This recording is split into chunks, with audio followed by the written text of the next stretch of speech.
2. It is ahead of the tee line. He can hit this rock and sit 2. Boy, that's a solid delivery, Joe. He has good balance, that young man. Oh, to be that young man. Yes. This is Owen Fisher. He's been curling for 4 years, Brent. A nice shot, but those rocks ended up being grouped up. I think he wanted to hit that on the nose. Is it double there? Doesn't look like it. That blue rock's probably in the way, but I think you'll be able to at least be able to get rid of one of them and maybe knock the other one behind the tee line.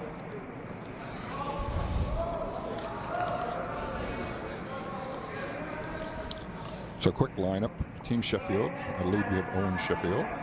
Second would be Jack Archibald. Third would be Evan Sheffield. Skip is Colin Sheffield. And the coach is Shane Wright. And that's what he wanted to do.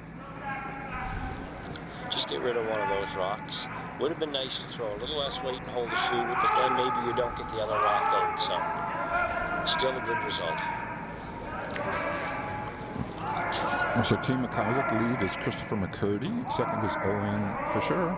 Third is Evan Morehouse. Skip is Colin MacIsaac. And they're coached by Craig Burgess.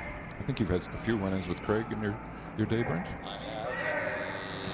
Probably going to play them again in the seniors. I don't think they made Tankard this year, but they're in the seniors, so we're going to run into them there for sure. Which is Intro, his home club, so not only is he tough to beat, but he'll be even tougher in his home club. Always the advantage playing in your home club, isn't it? Yeah, you're just used to the hacks, you're used to the ice, you're used to the rocks, you're just comfortable in your own environment. That is the sign of a good team, a team, though, that can play in any facility, any sort of ice condition. And to be able to do that, you need to spiel. You need to spiel. And if you do that and you come to an event like this, you're just more comfortable. But if you're only playing and practicing in your own club, you go into another club like this, you come into provincials, it takes you 2 or 3 games to get the feel for the ice. The hacks may be a little higher, a little lower. The next thing you know, you're down 0-2 before you start feeling good, and mathematically you didn't put yourself in a good position. So if you play a lot, going into different clubs really doesn't affect you. After practice and maybe 1 or 2 ends, it just feels natural to you. I find it funny. It's going to be an advantage for some of the teams here that do a lot of spieling. Yeah, I find it funny, but I don't travel anywhere near to play at other clubs, but when I do go to another club, the ice actually feels different. Like when you're sliding out, it's like, whoa, this does not feel like our home club, the Mayflower. Yes, exactly. Yeah, it just feels different underfoot, and if you're not used to it, you'll all of a sudden, maybe the ice is the same speed as the club you're a member of, but the feel under the foot isn't. So it takes a little bit of time to make that adjustment. And arena ice is even different from that. The feel is quite a bit different. And if you're not used to that, well, like you say, you're going to be down a couple of shots every game before the game even starts, a couple of points every game. Selena and I talked about that last night. And it almost at the junior level, it's a more level playing field when they go to nationals because they are playing arena ice, but the junior teams don't have that experience on arena ice that the adult teams have. Yeah, that's a very good point, Joe, yeah. And arena ice is oh my gosh, different. You can get arena conditions in a curling club. We had them in at the middle of December. We played our zone, provincial men and women's zone. And we were in Berwick, and that ice surface was basically arena ice. So it can be done. It's difficult to do in a club. You need the right conditions inside and outside and the right ice makers. But if you have those things and good rocks, it can be done. So, is age a factor with the clubs? It is a factor, but sometimes you just need the proper equipment if a new club maybe doesn't need as many dehumidifiers, or doesn't need them turned on as often, or they don't have to be as powerful. But the older clubs, just like an old house, you're going to get, they're as well insulated. You just have to deal with it. Yeah, you just have to deal with it. So Yeah, Mayflower can produce good ice. CFB, this ice here is. Last night we were timing draws, and the speed started out pretty much the same in the first end to the 10th end. It slowed down by a couple of feet, but it was all very manageable. So speed can be maintained throughout an 8 or 10 end game. It's a lot easier for an 8 end game to maintain that speed, especially in these events. You have 10-minute practice per team or an 8-minute practice per team, then you have 10 ends. That's why I'm kind of a fan of the 8 end games with practice, because the ice tends to hold up longer. So if you have to draw to the forefoot to win, you're confident that the speed is going to be there. You're going to be able to throw it and make it, where the ice makers are challenged certainly to keep the ice for keep the speed in the ice for 10 ends. Although last night they were able to do it. So, Team Sheffield, blue, sitting back 4. Looks like they can't. Can they remove that? It's hard to tell from this angle. Maybe with a low weight? They may be able to. I'm not sure if they're totally trying to move this out of the rings. If they can just kind of jiggle Bump it a little. bit. Get to the inside of that blue, roll over. Yeah. And even if they do end up knocking their own out, it's still a good shot, because they're going to be ahead of the tee line. Still a pretty good shot, pretty good result.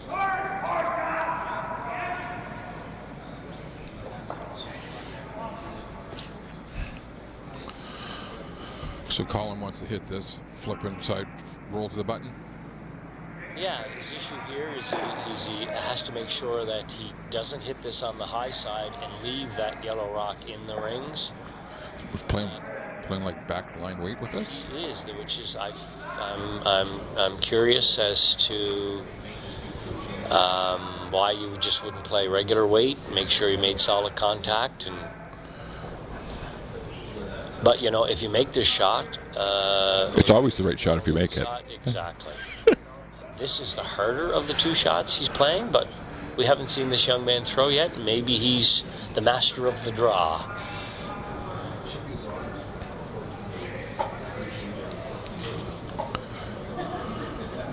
This can overcurl by 2 feet. It's a good shot. Just can't undercurl. If it undercurls, he's going to end up leaving his opposing skip a shot for 2, and it looks beauty. like a beautiful shot. Yeah.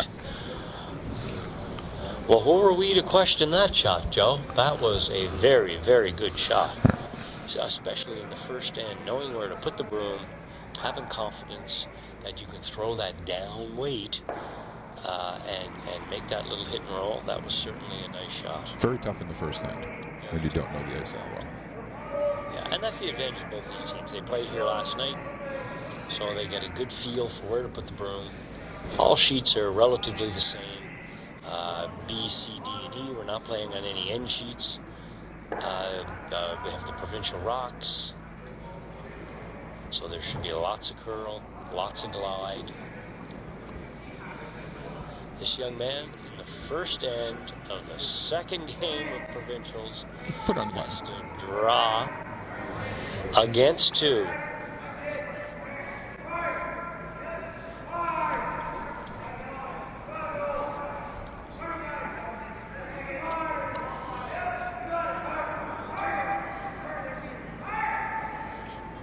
Look at that. Perfect. I just say, wow, what a lovely shot. And give credit to the sweepers there. They swept it right out of his hand, dropped it right on the button. 2 great shots, 2 great last shots by the skippers. This should be an exciting game, Joe. It's a great young team, isn't it? You look at the average age, this is the youngest team by far. So Team MacIsaac scores 1 in the first. Now our games across the sheets. Sheet B, we have Young versus. Can you say? Is it Mosier? Then sheet D, we have Langlois versus String. Sheet E, we have Wego versus Lowen, and no scores in those games yet.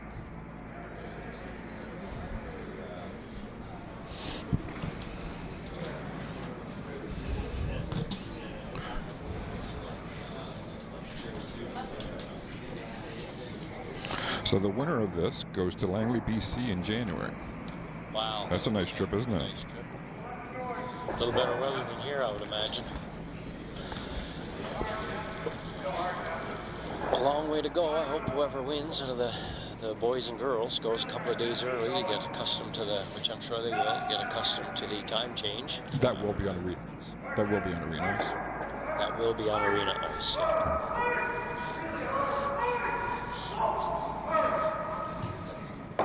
So, start of the second end. We had an exciting first end, but lots of rocks in play, and that's what we want to see. Both teams, for their first shots, for their leads, first shots in the first end and the second end, both teams that didn't have a hammer through center guards, which certainly makes it a more exciting end. Owen looks like he's going a little deeper than they wanted this through. Deeper. I think they were looking for a corner guard there. And a little deeper, so that gives the MacIsaac team a chance to put a little pressure on the Sheffield front end by getting one somewhere in front of the tee line. You'll hear me talk about that a lot today. You can keep your rocks in front of the tee line. Really is the key to the game, isn't it? It is, really. If you can, I mean, the game is not as, it's simpler than people think it is. If you can draw anywhere from top 12 to tee line, if you can make open hits and stay with whatever weight you're comfortable throwing, and if you can throw a little bit of up weight to move rocks out of the front of the rings, you can be a very good player. So if you can master those three shots, obviously it'd be nice to be able to throw a board weight or a hack weight hit. Those are great shots to have too. But if you can master those three shots we just discussed, you're going to be in demand. People are going to want to play with you. And easier said than done to master those three shots. That ice thing makes it difficult, Brent. Yes, exactly. I find that when I'm skipping, if I get comfortable with the ice, it just gives me more kind of confidence in my game. If you're fighting the ice, it's almost like you're doomed. Yeah, exactly. You know? It's a cascading effect. Then your confidence drops. Yeah. Then you start questioning everything. Is my team hitting the broom? Are they putting it out? Are they putting it in? Yeah. It's a nice tee line weight there, but it didn't look like it buried. Yeah, just needed to curl a little more, but still a pretty darn good shot. The weight was good. Both teams seem to be establishing draw weight now, which should make it for an exciting game.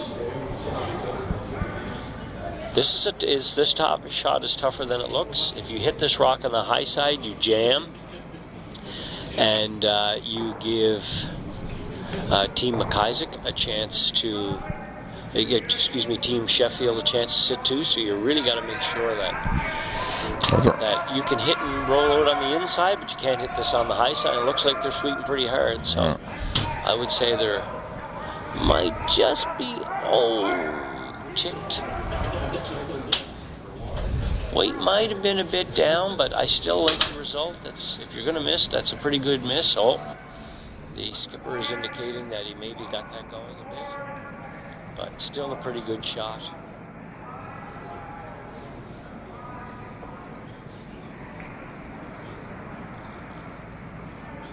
Does he want to roll to the inside of this, or does he just want to hit this on the nose? I think you want to hit this on the nose, because if you roll to the inside, you're going to set up a double.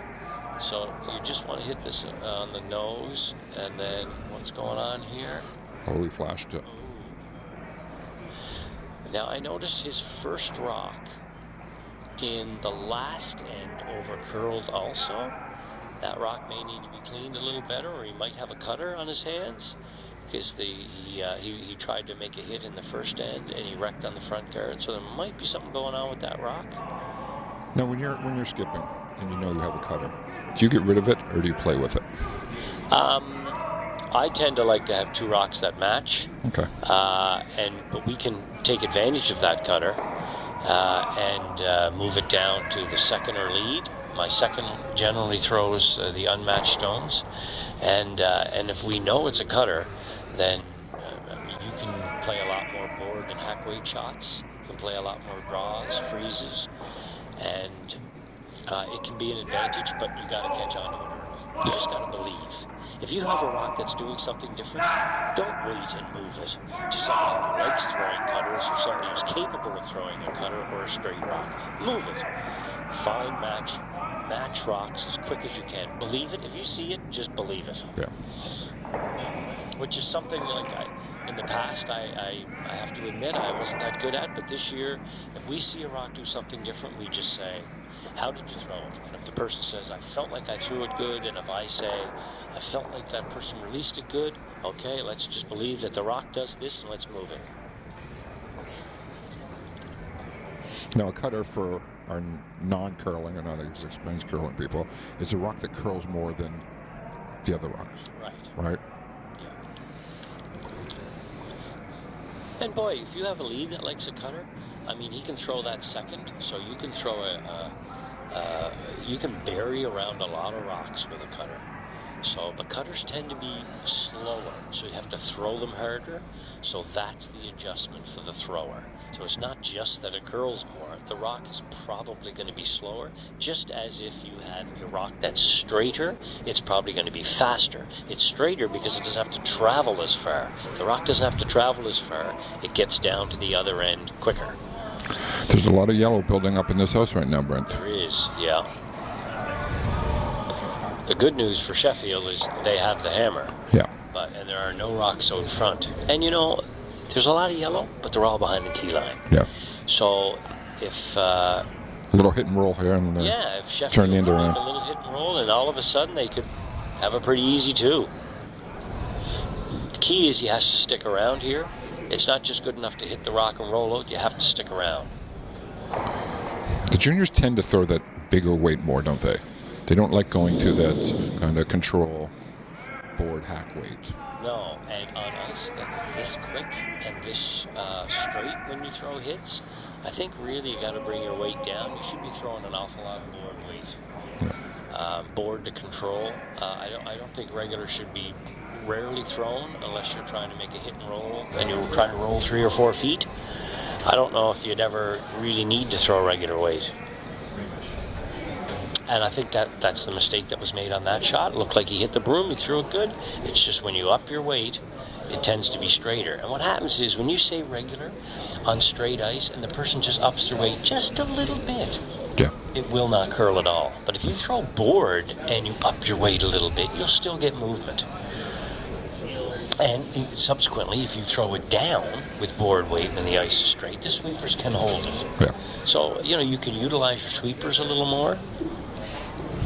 So for anybody out there that's listening, if you're on straight ice, by all means, throw less weight. If you're on curly ice, you can throw more weight, obviously, because the rock will curl into the opposing rock.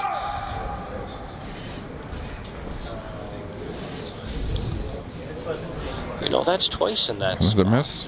I don't know if they're maybe just getting them going there, or that's a curly spot, but that's twice they flashed that same rock. And we don't have the best angle to see. We don't, unfortunately, no. You can't see the release or the line.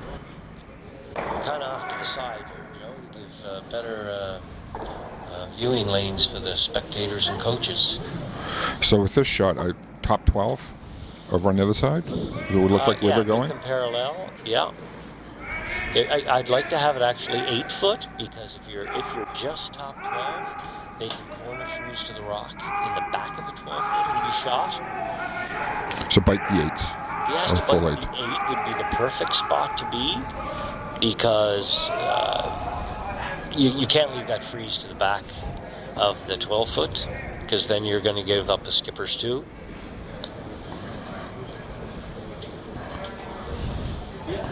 And this looks like it's just going to be perfect. A little bit heavy, but still. Yeah, a little bit heavy. You're going to have to draw on your last one. So there's, I don't know if hit is an option here. I think you have to say to yourself, I got to draw on my last one. I may as well draw on my first one too. It's always nice to get that feel, isn't it? Exactly. As a skip, I like throwing 2 shots in a row. Exactly. So let's say you hit this right on the nose. Beautiful shot. And the other skipper comes down and hits it right on the nose. You're still drawing against 3. So you may as well draw on your first one. Do you like the freeze against that one they just threw? Corner freeze that? Or freeze to the back one. Either one is fine. Okay. I mean, it's certainly an easier shot to come around and freeze to the one he just threw because you saw where he put the broom. Either shot is perfectly fine. So I mean, he could still make the double here too, and stay. But again, Sheffield is going to, MacIsaac is going to hit and sit two. You're still going to have to draw. Oh. Okay, so Not a bad result. No, it was a well thrown rock, but he's still going to have to draw. You want to hit this rock right on the nose, maybe roll a bit to the left towards the 12-foot, and it forces your opponent to draw against three. Yeah. If you hit and roll towards center ice, you're going to allow your opponent to throw a wide open hit running down center. You're almost better rolling out Joe than making him draw against two. Now Towards the center. We probably don't remember, but did Colin throw a draw in the first end? He threw a back 12 weight tap on his first one. That was a beautiful shot he made. So he's thrown the kind of down weight shot, so he should be fine, but it's never for certain against three. And that was executed absolutely perfectly. He still can hit the top one and possibly get one, but he has to hit and roll towards center to score one. Oh, he's playing a hit too. If he hits and rolls to the left at all, he's going to give up two. And as I said, it was written in the skies. It was written on the cards. He was going to have to do something against three, so that's why I liked him throwing the draw on his first shot, because he probably wouldn't make this call if he drew on the first shot and made it. Yep. And he still had a chance to get a skipper's too. But he can bail his team out here by hitting and rolling to center, and we'll have a tied 1-1 game. I think Nose might give it to him too. Might, yeah. It's hard to We tell can't from see. that angle.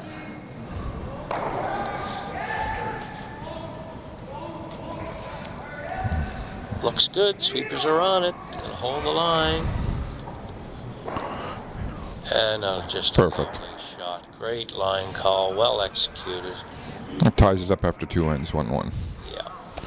Go through the other boards. Team Young and Mosier. Mosier's scored one in the first. Sheet D, Langlois scored two in the first over Strain.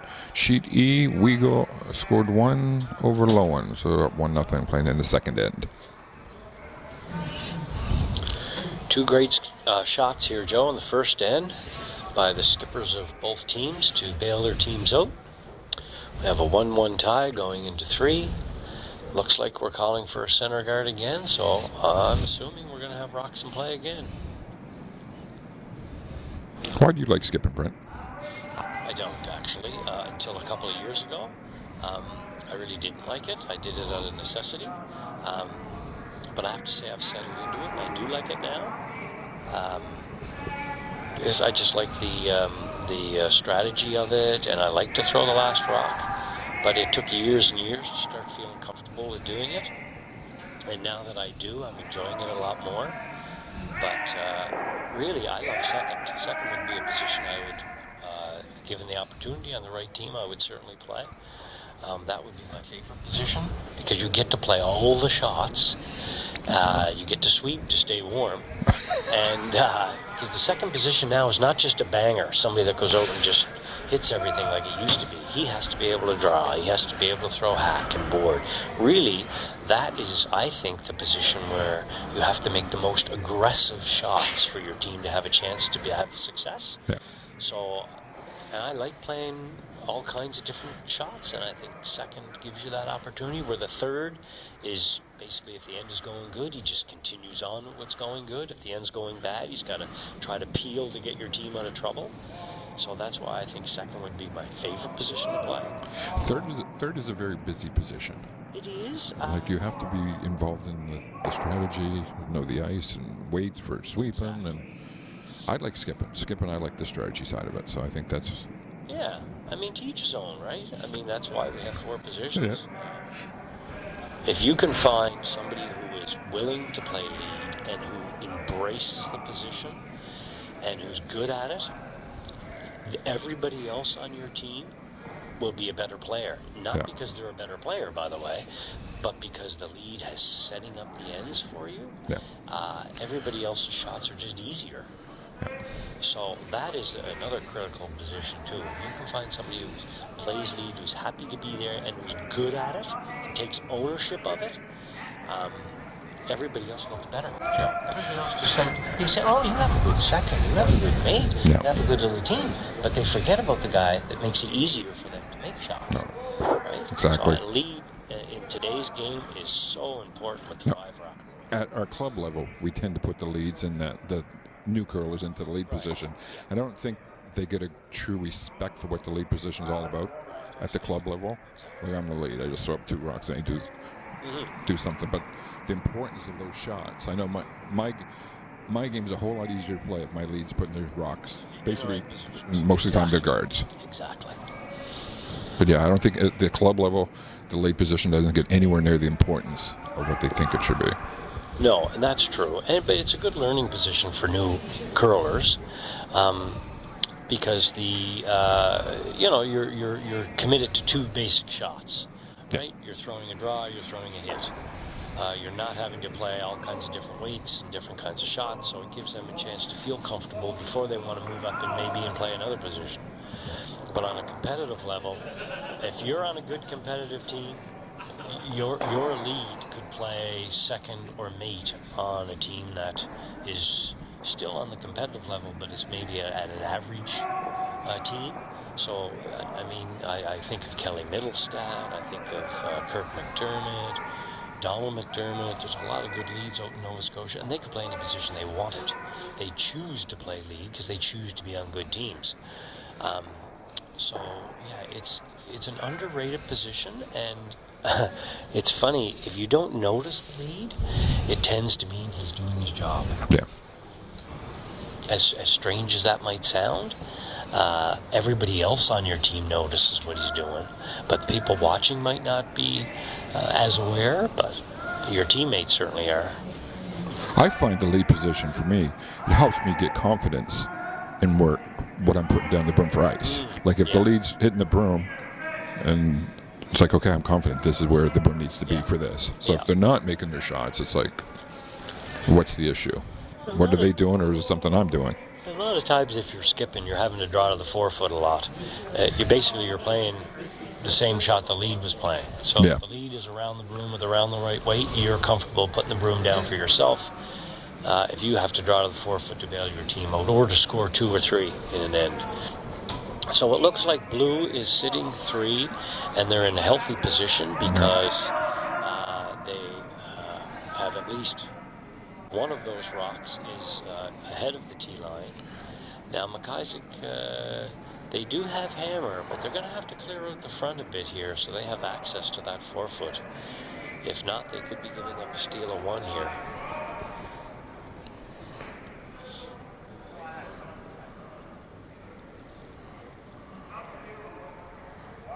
So it looks like they're going to try to throw the double peel.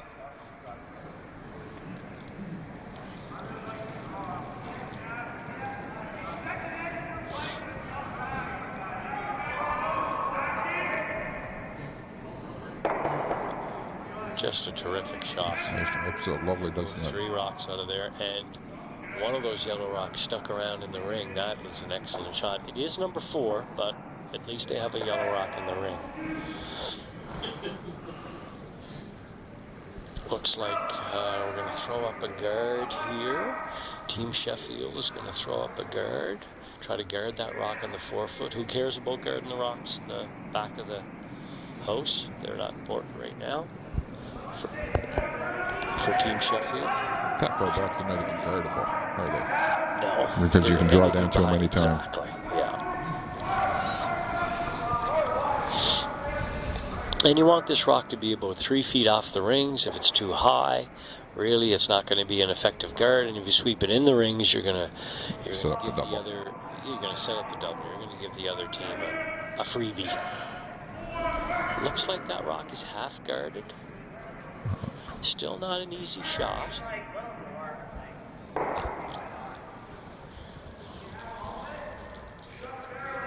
When you commit to leaving a rock out front and hitting a rock in the rings, you either have to make one or two shots here. You have to hit the rock out front, or you have to hit the rock in the rings. You can't miss both. You can't be wide here. Is this the case that he should probably play less weight? It looks like he's playing that up weight again. Well, you probably have to play at least control, so if you wreck on the front, you at least open it up. Okay. You don't want to, in this case, maybe, or you got the other choice is, of course, just to, as you said, play the down weight, play hack weight maybe, so that rock out front really doesn't come into play. Yeah. So he made the double on that. Got rid of one at the back as well. That was a good shot. Yeah, it was a good shot. And blue is still going to be sitting 2 here, and it's going to be interesting to see what MacIsaac decides to do. Is he going to draw around the center? Is he going to peel that center so that he has a wide open shot for 1? Well, they're sweeping this. He's on the inside of this rock.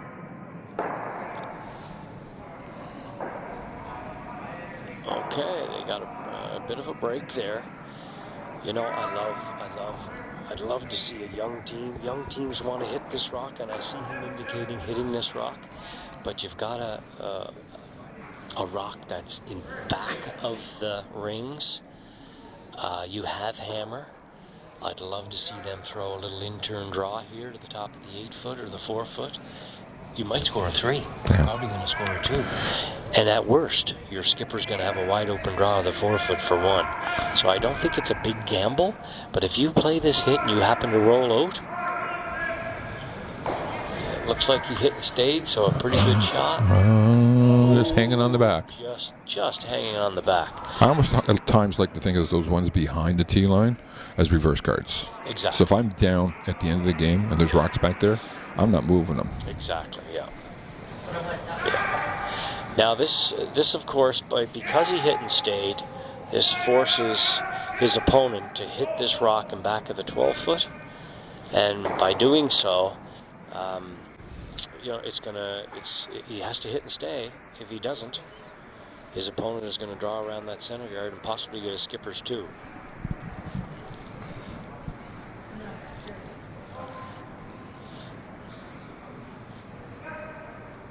And hitting rocks on the back of the 12-foot and staying, it sounds like, oh, it's just a wide open hit. You should be able to do it. But the rock travels 12 more feet. Yeah.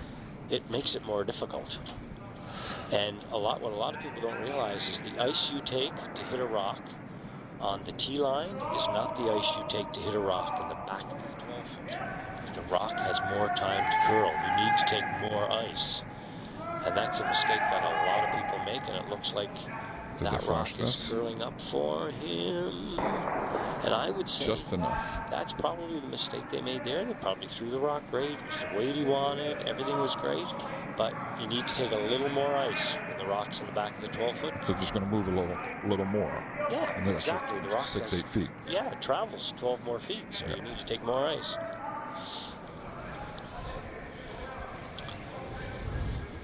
So at one point in time, it looked like Sheffield was in a good position to steal. Now, if Team MacIsaac can draw around the center guard, they may end up getting a skipper's 2 here. Just reading the bios here in front of me, Brent. Kalen MacIsaac is a golfer. Oh, in the off-season. Our favorite sport, Joe. Has been golfing for 13 years. That's all his life. He started like 2. Is he going to be the next Tiger Woods?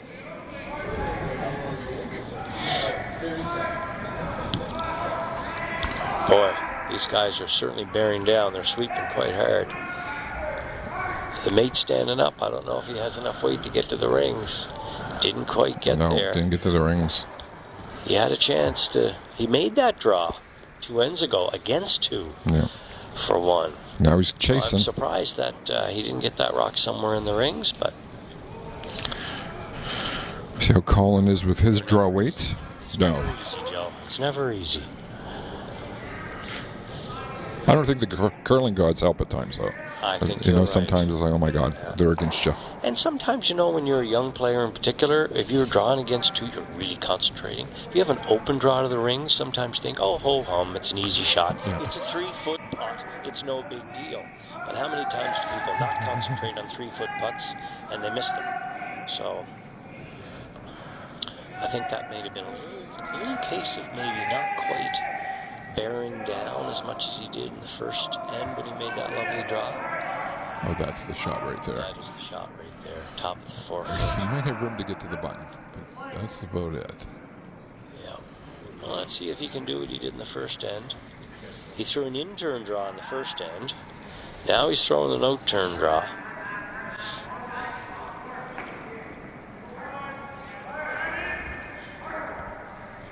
Discussing with the sweepers, trying to get a time.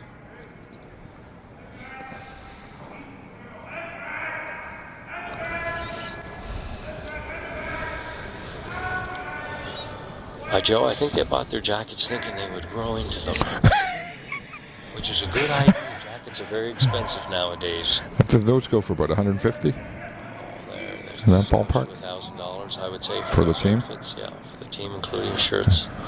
Yeah, so you want to grow into you want to keep those for a few years, I think. Geez, I hope their sponsors don't change. Boy, I'll tell you, those guys are certainly giving it their all. They're sweeping. Even the mate's coming out to help. It's going to be close. Not good when the mate comes out. No. Well, you have to give kudos to the sweepers. They certainly gave it their all. Came up a little late on both of those draws. For a long time, it looked like Sheffield was going to score one, as he had 3 rocks in the rings. MacIsaac team came back, but Sheffield did end up scoring one. He was able to make that draw in front of the tee line, Joe. Some updates from some other sheets. Sheet B is all tied up. 1-1, Young against Mosier. Sheet D, Strang scored one in the second. So Langlois 2-1 up, playing the third. And sheet E is all tied up. We go against Lowen 1-1.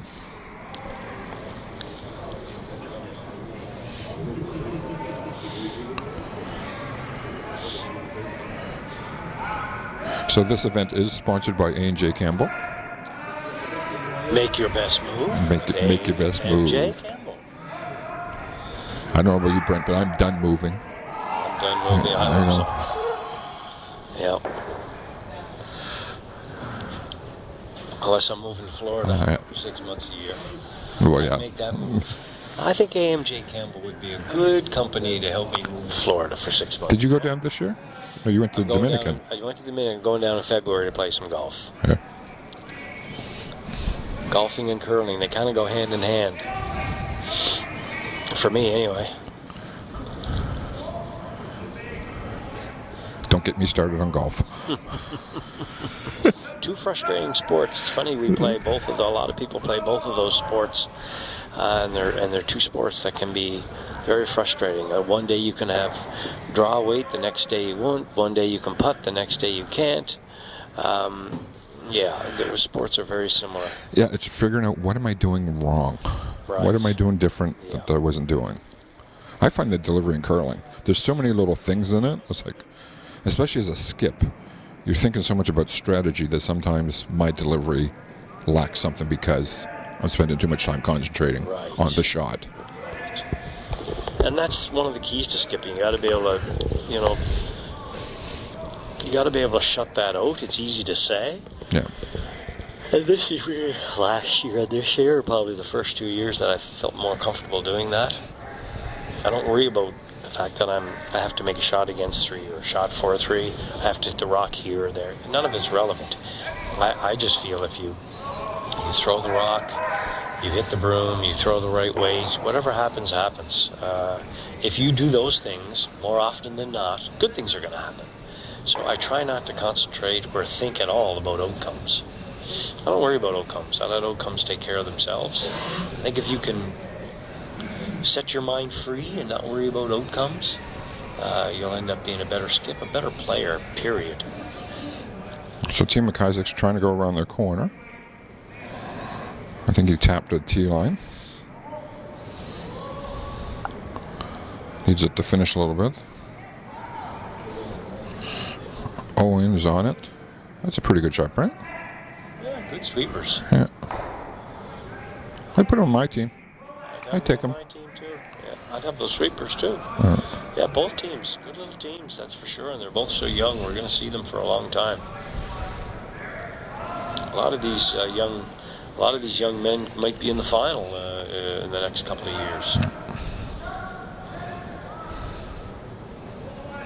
This rock, to me, there's something wrong with this rock. This is the second's first rock? Yeah, the second's first rock, and this is the third time this rock is over curled. So we may have a cutter. They do. I'm going to write this down myself, Joe, so next weekend I'm going to know that rock cuts. That definitely cuts, because when he throws his next shot, which is an in-turn, which he did on the last end, the rock ran true, but each time he's thrown this rock, it has curled aloft. Now, how do they number these rocks as opposed to a Mayflower where we have... The same way. So, they're numbered the same way. So, you know. Sheet C, 1, 2, 3, 4, 5, 6, 7, 8? Exactly. Okay.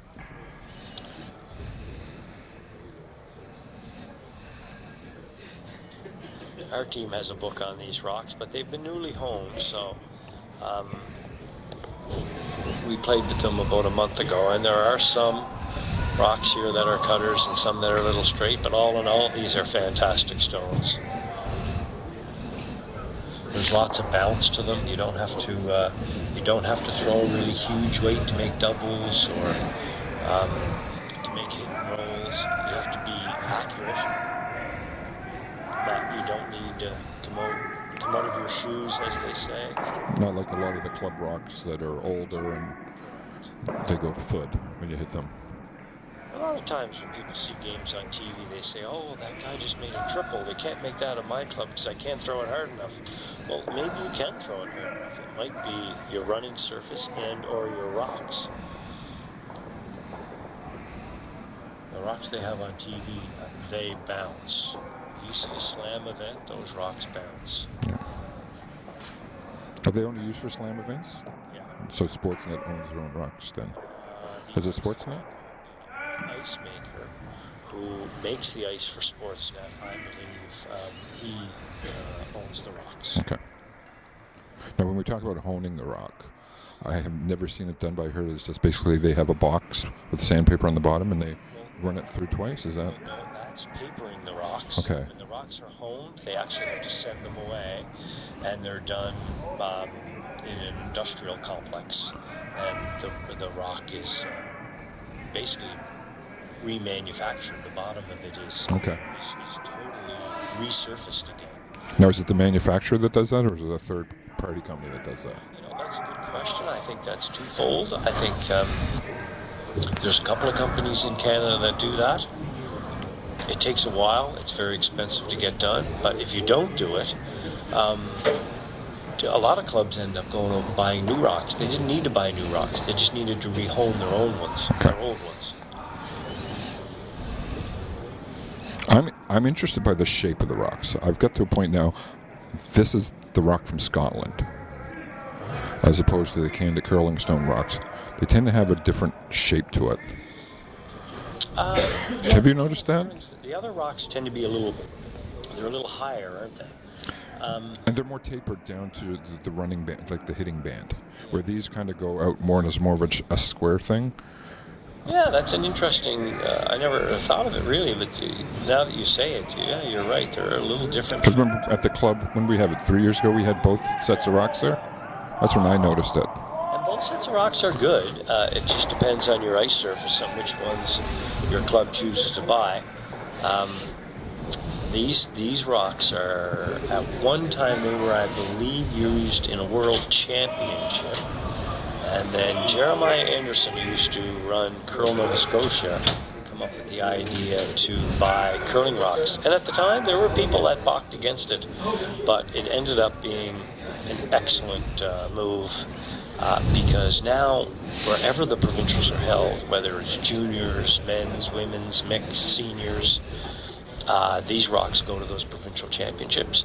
So that way you're not going into a club and you're not using rocks that maybe aren't that good. The best team should win if you have a good surface and you have good rocks. So at least when we go into curling clubs, we know we're going to have good rocks. Makes a major difference. You go into a curling club, you play a local team that maybe you feel you would have success against 8 out of 10 times, and they know the rocks, they know the ice surface. I was interested in Mayflower there a couple of years ago when we actually tried those rocks for a couple of weeks, and I think the club as a whole preferred the Scottish rocks. Yes. That's what we bought, right? Yeah. Yeah. They are a little more expensive, but both are good rocks. Like, it just depends on what your club can afford, and I think the ice surface you're dealing with. But for our ice at Mayflower, you're right. Those Scottish rocks have certainly been the rocks that were right for us. Looks like he was trying to guard that rock, but left some of it open. Chance for MacIsaac to get a hit and roll and maybe set 2 buried. He's got that rock buried behind the corner here. That's a lovely setup. If you can just find a way to move this rock. He's playing a little less weight on this too by the look of that ice. What would that be, about hack on this ice? I would say he's thrown board. Board? Probably. Okay. It looks like from the kick, maybe it looks like it's very, very close.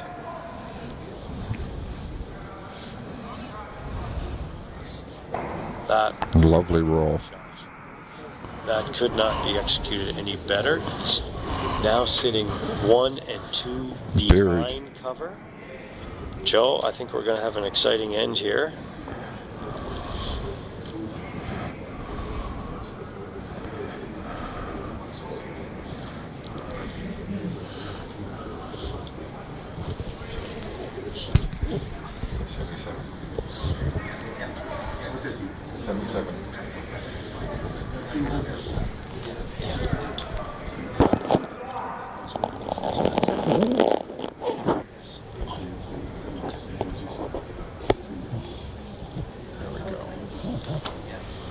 Thanks, Stu, for fixing that for us. He just adjusted our monitors. Stu, one of the ice makers out here he's been around for a while. One of the ice makers out here. Be nice, Brent. He's right behind us. Curling club. I played in a Cashspiel out here in September. It was fantastic. And I threw rocks here about a month ago, and I couldn't believe the speed. For a Saturday afternoon, we just come out, paid a couple of dollars, threw some rocks. Ice was gorgeous. Now, would this be close to arena ice speed? The speed would be. Okay. The curl, no. Okay. The curl is lovely, but you would probably get a lot more curl on arena ice, but you can't have everything all the time. There is enough curl here. But as curlers, we want that, Brent. I know, and that in lies part of the problem. I think, we kind of pick on ice makers a little bit too much.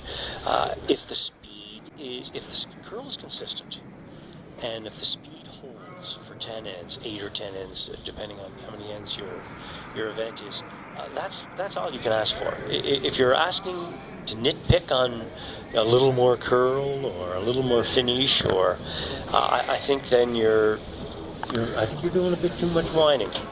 I find as a skip, it's my job to figure that out.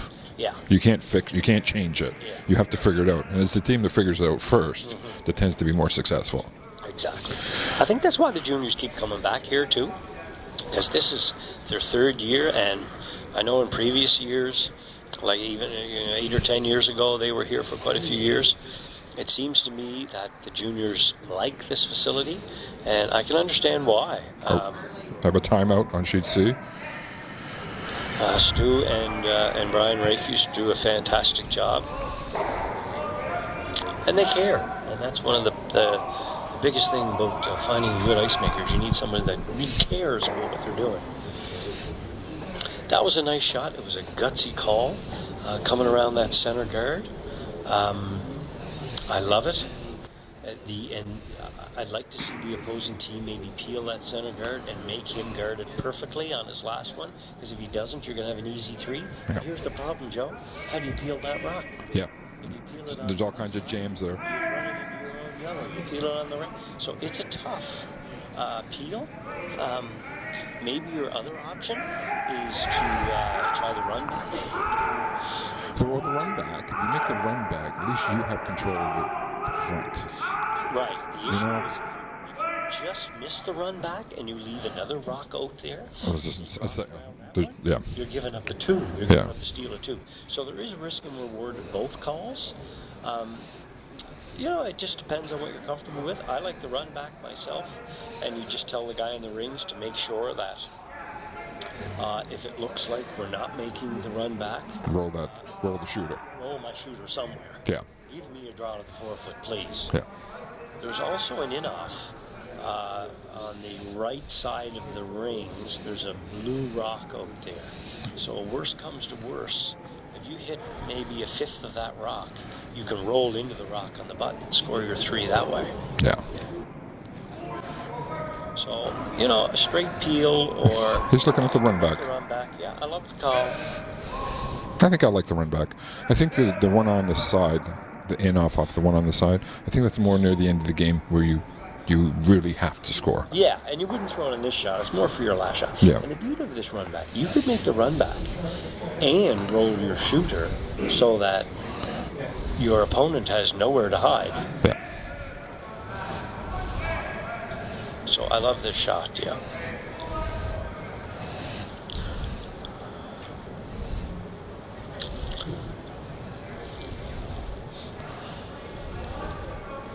So here we go. We're going to be throwing a high hard one. Trying for the run back to eliminate the lonely blue rock on the back of the button. Close. They're on, off. They must be pretty confident that they're close. Oh, but he did get the roll to the side. He did. So not all is lost. But the only issue here, there is no draw on the out turn. He's eliminated his chance to draw from the out turn. He's only going to have an in turn draw. But I think if he guards this perfectly, Joe, he's going to have to play that in off. And it's a no gamble in off. It's a shot for potential 3. Or you can play it like you're throwing a blank of an end. You just take ice on the edge of the rock and you run the blue rock across the rings into the rock on the 4-foot, and you'll end up scoring 2.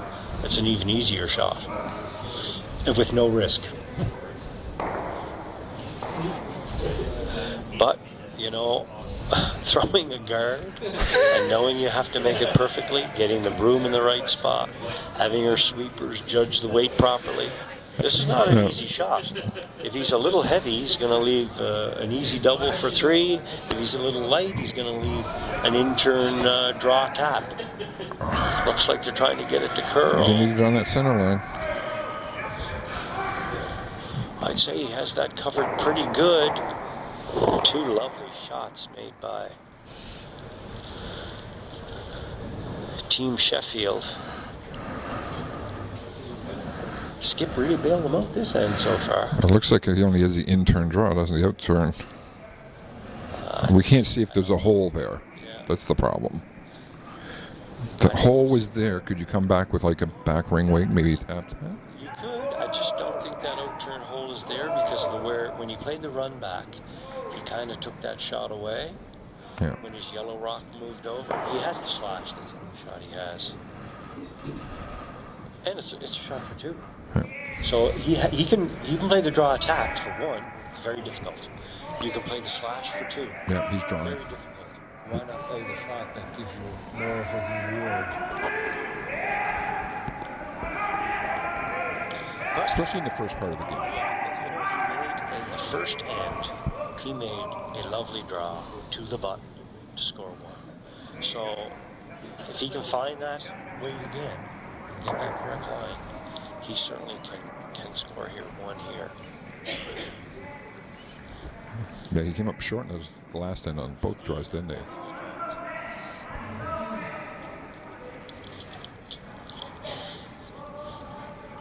And it's a shame they really set up the end super well. His team played well in front of him. It's an interesting game that sometimes the best defense is to go on the attack, and that's what Sheffield did. Sheffield recognized that, and that's just what he did, yeah. This weight is close. I don't know if the line I is... think they need a little curl. It is close. I think he has it. What a shot. Lovely shot. That is twice. He has made 2 pressure draws. And ties it up 2-2 after 4. Looking at our other sheets, Young Mosier on sheet B. Young is up 3-1, playing in the 4th end. Sheet D, it's all tied up after 3. They're playing in the 4th end. That's Lango and Strang. And on sheet E, Weagle and Lowen, it is tied 1-1, and they're playing in the 4th end.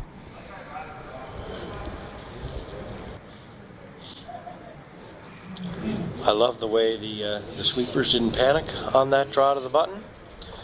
They seem to have a good grasp of the weight from the time he released it to the time he stopped. They stayed with it the whole way. Sometimes it's easier to throw them than it is to sweep them, Joe. I think his sweepers did a great job there. There's nothing worse as a skip to throw that draw, and your sweepers are kind of watching it, sweep it maybe half the time, and you see it come up a foot short. Oh, that's probably one of the worst feelings you can have as a skip. Yeah, if you can find somebody, you can find a front ender who is good at judging weight, keep them, Joe. Yeah. Forever. It's a skill in itself. Oh. I'm lousy at it. It's if you find there's not that many people in the province that are really good at it. There's a couple of young players out here who are good at it, from the Young and the Mosier team, and the Weagle and Lowen team. There are, and obviously the sweepers for MacIsaac. They swept 2 rocks right to the button. So if you can find those guys, they should be front enders for life. These young guys, they work hard at this, though. They practice, what, 3 or 4 times a week, probably? All the time. Yeah, you have to be if you want Yeah. to get to the next level. And practicing can be fun. I mean, you're hanging out with your buddies. You're trying to work on your skills, but at the same time, you're kind of having a bit of fun with each other. I enjoy practicing as much as I enjoy curling when you're there with a teammate or two. So at our level, at club level, nobody practices. Yeah, well, yeah, but you know what? You're just beer league hockey. Yep. You play hockey once a week too. So I mean, it just depends on what you want, how much time you have, and.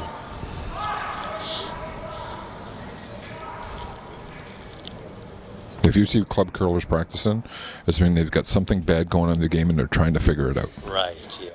Oftentimes I'm out throwing rocks and there'll be a club curler around and there'll be not enough sheets or whatever, or they'll ask me to come over and throw with them, and there's just a couple of things that people do wrong in their setup, and once you show them, it really makes a big difference. Yeah. Or they're not putting a strong handle on it, or I know Jean, from the manager of our curling club at Mayflower. There's a guy, I played against him on a Tuesday night there a couple of months ago, and after the game, he said to me, "Gee, I didn't make many shots."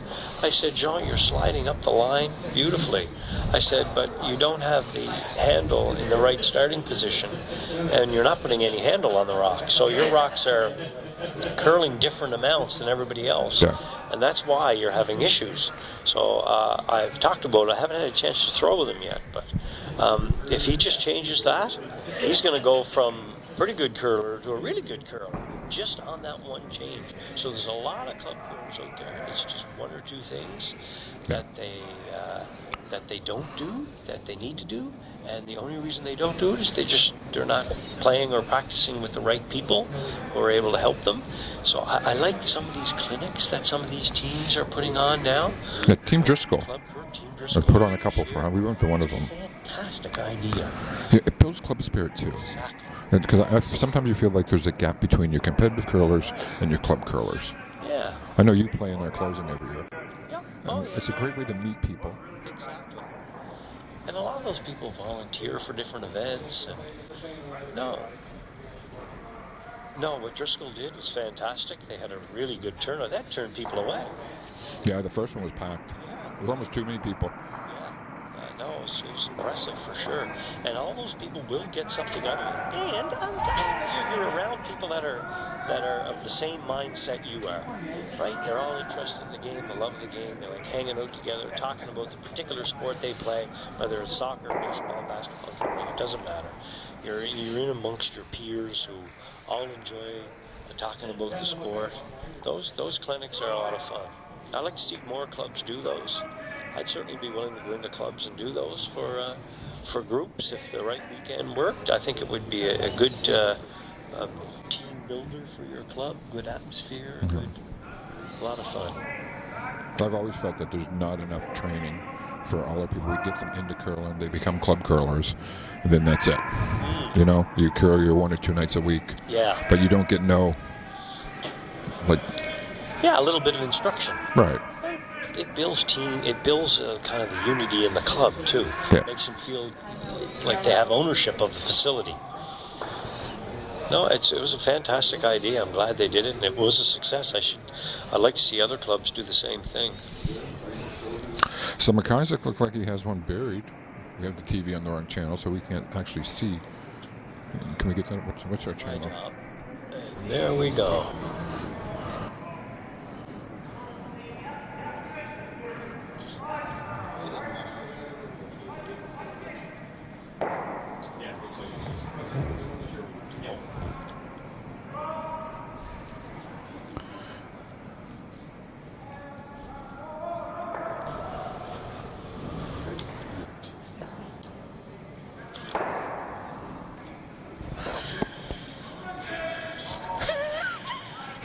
We thought it was just Brent, but no, it's the TV.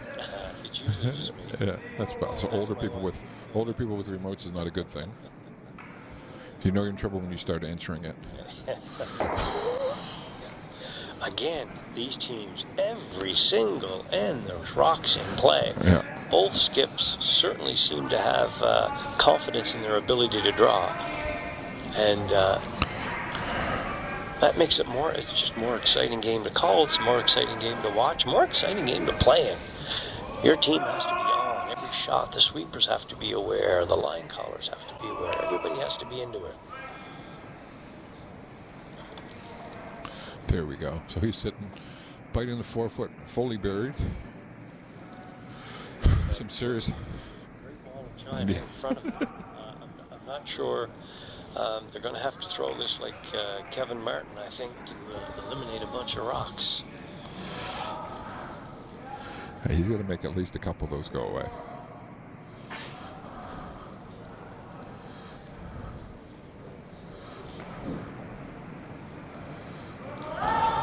Now, would you try to keep, if you were in that position, they've got the buried, you're fighting that, you're peeled? Yeah. They tend to peel a little too late at this level. And that never really changed anything a whole lot. No.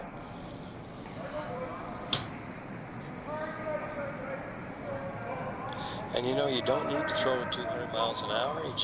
Especially with these rocks, and this ice surface is so fast, you just have to hit the rock in the right place. You have to know where to hit it, of course, which is a challenge for some people too.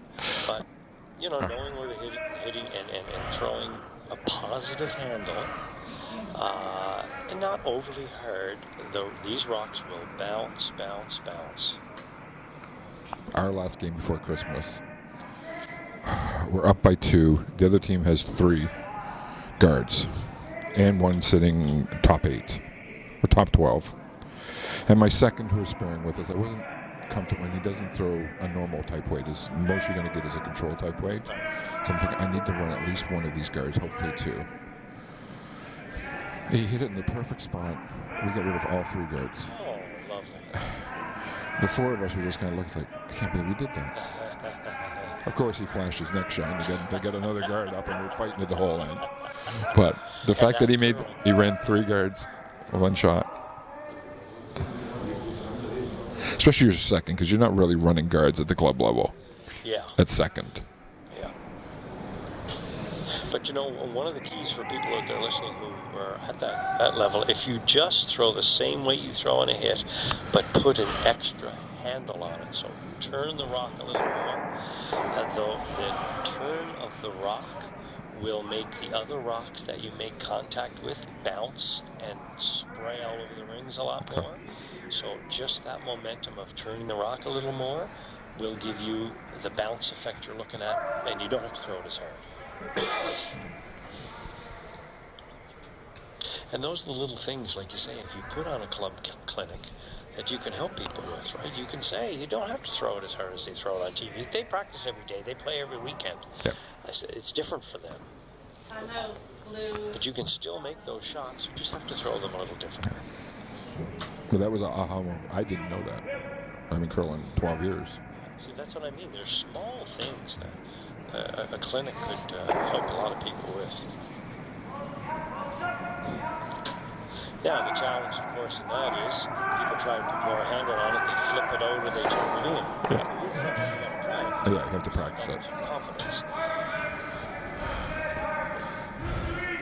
That little extra turn handle, too, that does not keep the rock straighter. And it does two things, you're right. Contact, it'll make the rock explode more, and it'll keep the rock straighter, which then makes it easier for the skipper to put the broom in the right spot so that you can make the run back with the double or the getting rid of guards out front. Okay, so we're totally screened here because the sheepy side has just called a timeout. I think they threw another guard up, right? They did, and it overcurled?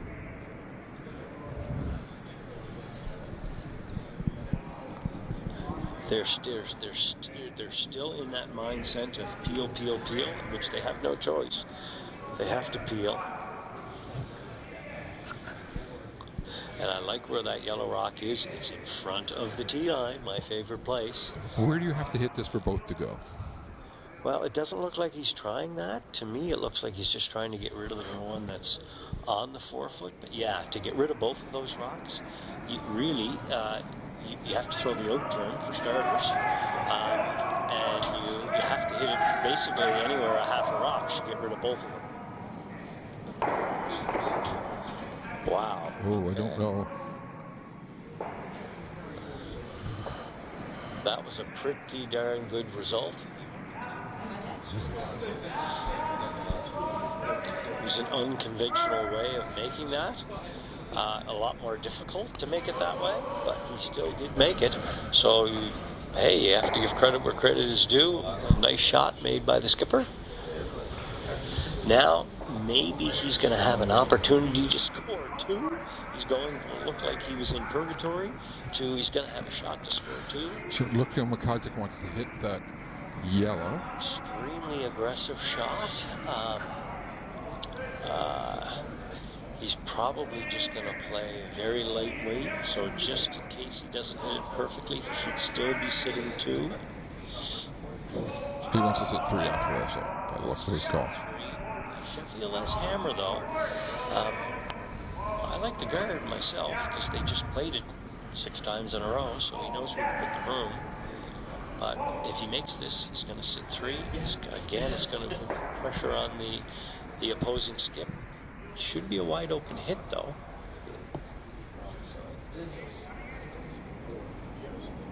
Solid delivery on these kids, eh? Come on, so smooth.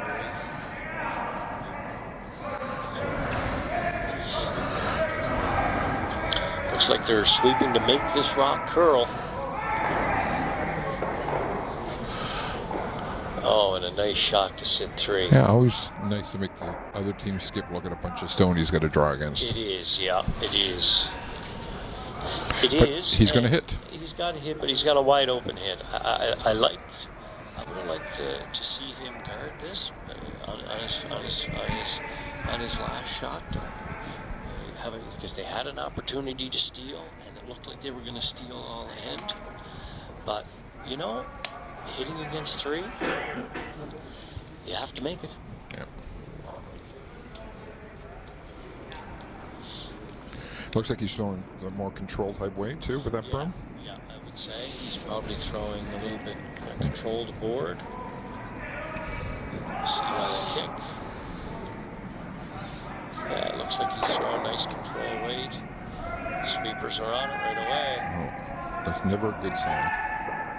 Looks like they're holding it. It's going to be close. They got to hit and stay somewhere in the 8-foot. Oh, that's costly. Big steal. Big steal. Steal at 3. Looked like they were going to steal 1. For sure. With the Great Wall of China up there. But Sheffield's made an awful lot of nice shots to get his team where they are now, and it's too bad he missed that one. But you know, you can't make every shot. He's probably curling in the mid-80s. Just sometimes when you skip, it's a crummy position. You miss one shot, and you go from hero to. As a goalie in minor hockey, it's the same feeling. Everything relies. You're the last line of defense. He's got to shake that off, though. He does have to shake it. He's really playing well. He's really made some nice draws. He's made some nice shots. It's too bad he missed that one, but he's just got to brush that off and come back and do what he's been doing all game, making shots. And it's never easy. You're hitting against 3. If you think about hitting against 3, that's the first mistake you're making. It's not relevant if it's a hit against 3, if it's a hit against 5, it's a hit for 3. Yeah. You just try to slide up the line the right way, try to hit the broom, a nice release, and just whatever happens. Trust yourself. Trust your technique. It's all about hitting the rock in the right place and throwing the right weight. Nothing else is relevant. It's not relevant that it's against 3 or it's against 1 or if it's 4-3. And if you can put your mind in that situation, you will be a good skip. So we are in our 5th end break now. A little recap of the other sheets. Sheet B, we have a 4-1 for Young. They're playing in the 5th end. Sheet D, Strang is up 3-2 over Langlois, and they're playing in the 5th end. And sheet E, Weagle and Lowen. Weagle is up 3-1, and they're playing in the 5th end. And we'll take a little break. We'll be back in a few minutes.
I know.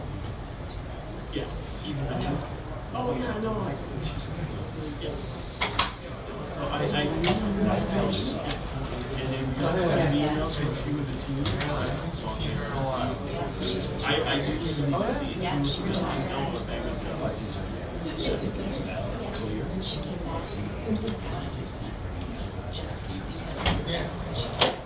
Okay,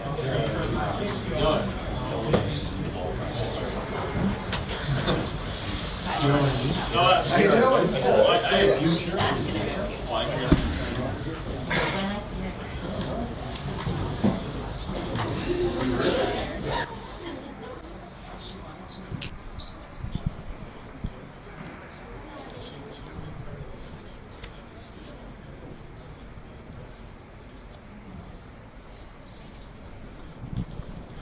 So we're about to get started here again. I start the sixth end. Just to give you a little rundown on what's going on today, if you want to drop down to Lakeshore. The women are back on the ice at 12 p.m. today. The men are back on at 4 p.m. Then 8 o'clock the women are on again. So same schedule for tomorrow, 8, 12, 4, and 8. And then Monday will be all based on results. So stay tuned to the website and you should see who's playing who. So MacIsaac have to score in the first three or throw in the first shot. They want to look like they want that center guard.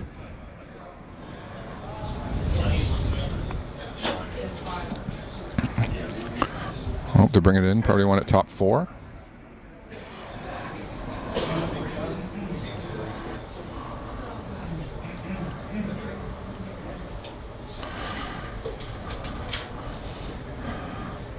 Collins going to ignore that. He's going to throw up a corner guard.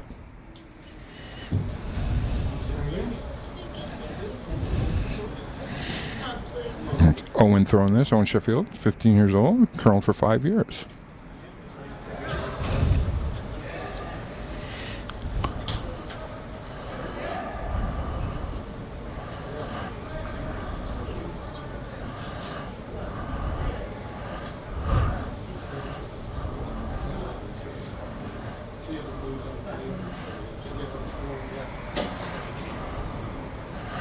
Probably didn't curl as much as he wanted that to. Awful close to the center line. Kalen's now going to go tight guard on the center line. Guard that one in the 4 foot.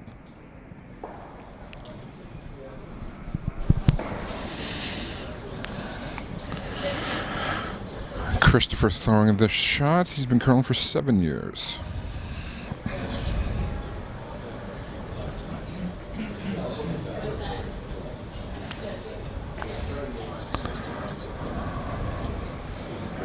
Looks like it's going to be a little heavy, tapping the one on the 4 foot.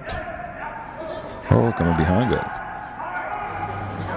It's not bad. You'd rather it be in front by that much instead of behind, but. Oh, you're saying they're going to go for it directly. You have to scan that one. Owen's second shot of the sixth end.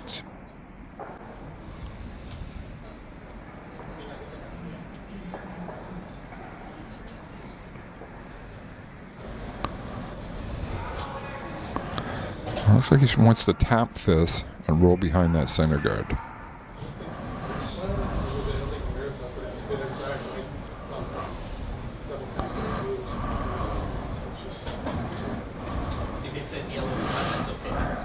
It's pretty good shot. It's going to be hard for MacIsaac to get rid of that.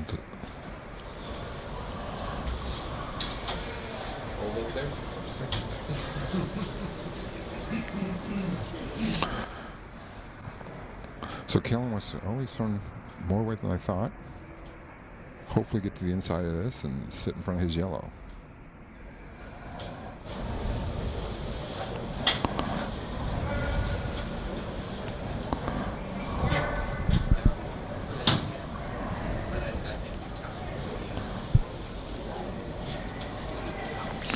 One person serving is trying to make this curl. Lovely shot.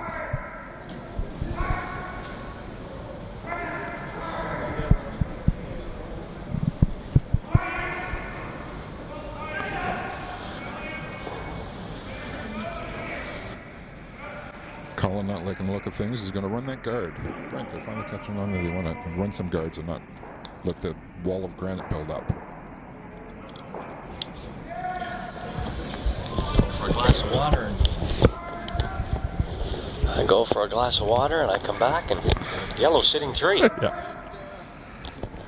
And we have a miss. Oh, we might have the back one. Oh, that's a big miss. Looked like it picked or something. Something happened. It's that first rock again for the second for Jack. Yeah. Like I think they got to just say, okay, there's something going on there. Maybe we have to put a little extra handle on that rock. There's something going on with that rock because it's always on the first rock.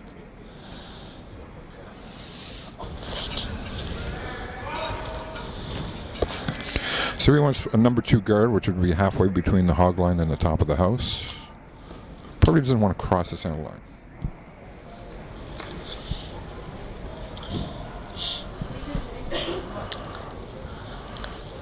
This end is looking very similar to the last end. There's going to be a bunch of rocks out front.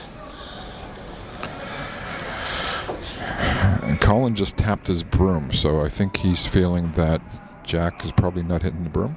Would that be a... Well, we're going to see. Yeah, maybe. He's throwing the exact same turn, the exact same shot.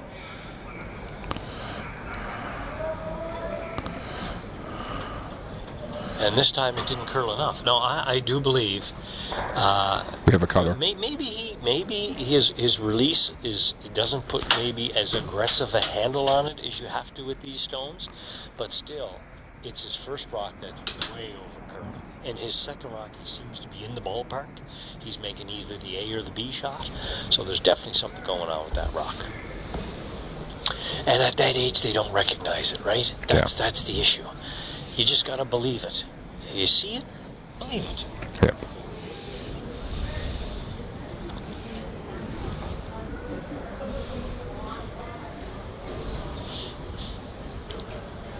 And that's where they are getting in a little bit of trouble too. On the second's first rock, the ends aren't quite getting set up. They're not able to make that peel or that draw or that hit. So probably not where he wanted that rock. Sets up a double. Sets up a pretty easy double. You can pretty well hit that rock anywhere but nose, and they're gone. I mean, you can hit on nose, they're both gone too, but you're going to leave your rock there. Yeah. So a lot of times, a lot of players think you got to hit that on the nose because you're guaranteed to get both of them, but because they're so close, if you throw a strong handle and you basically hit that yellow rock anywhere on the center ice side, so there we go. That would be perfect. Happens. They both go automatic. And again, he didn't throw that 100 miles an hour. He had a strong handle on it. Yep. He hit it somewhere on the high side of center, and all 3 rocks are gone. Now I see the second talking to the skip about something about watch out. Second talking about what he's doing with his first stone. I mean, hopefully they've come to the realization that that stone is doing something.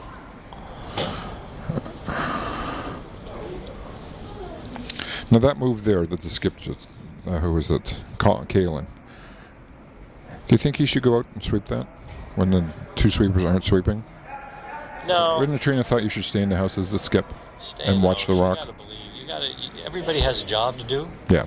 And you have to. I think you have to empower your sweepers to just do the job that they're supposed to do. The person in the house has a job to do. The person. I rarely to never call wait on a shot as a rock is coming in the rings. It's not my job. No. And when you start second-guessing your people, they will start second-guessing themselves. And they will make mistakes, as I will make mistakes with line. We're human beings. Yeah. But I think you have to empower people. You have to give them the opportunity to do the best that they can do.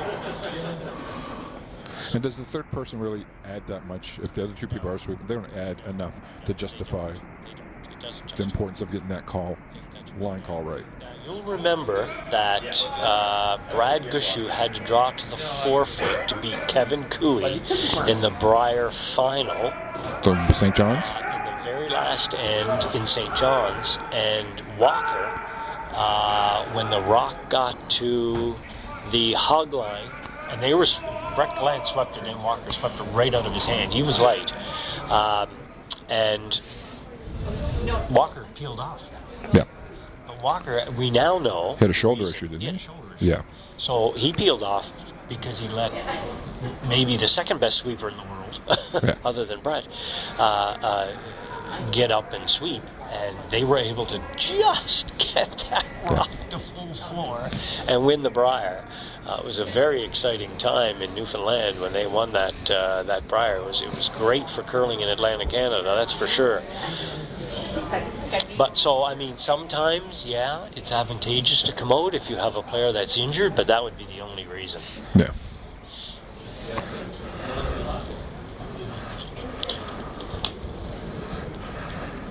I think that's a big difference between the club curling and this level of curling is communication. Right. You know, the club curlers, they'll watch the rock, sweepers will watch the rock come down and not give you any indication on what the weight is. And as a skip, it's like, okay, because you can change your call based on what the weight is. Right. Right? Or if you don't know what the weight is, you have to kind of guess at the weight. And you're guessing. And they should be telling you all the time. And Yeah. you know what? Sometimes they'll tell you the wrong thing, and they'll change their mind 10 seconds later. So, which is fine too. You just give the best information you know at the time, and you just keep talking to the skip.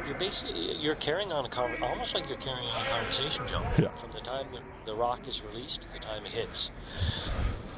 One of the players who will remain nameless on my Wednesday night team, he'll make the call. Weight's good.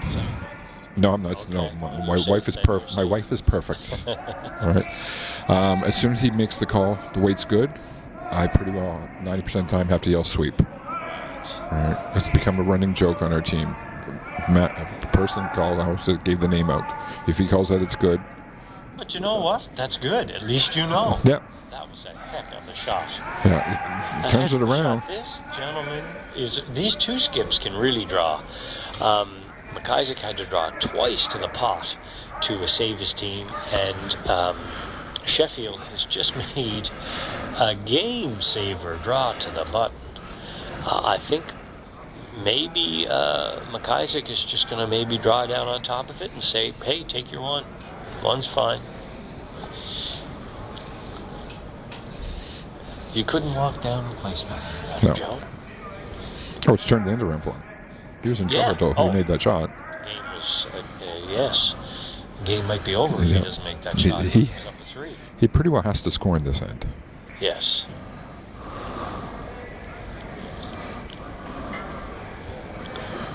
That's as good a shot as I've seen made all weekend here. Under pressure. And it looks like he shook off that hit he missed against 3. It looks like he shook it off. Good for him. So this is the case MacIsaac saying, okay, I can't do anything with that. I'm just going to block this and hold you to your one. Yeah. Now we're thinking that blue is 1. From our angle, it's very hard to tell. Oh, here goes the channel changing again. Bear with us. Oh, first time, Brent? And lucky. Oh, I say it's a blind yellow. squirrel finds a nut once in a while. It looks like yellow might actually. Yeah, yellow shot. So if you can come down and just touch. Just jiggle it. Just touch it. I mean, with back 4-foot weight, any sort of weight at all, these rocks bounce pretty good. He should end up being shot, but this is another tough shot.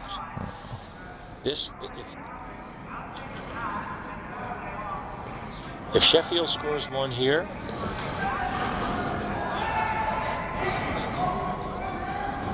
they're sweeping for line. Yep, It's going they to don't be want to close. wreck. Don't It's want gonna to be wreck. close. I think It's they're on the gonna be front. close.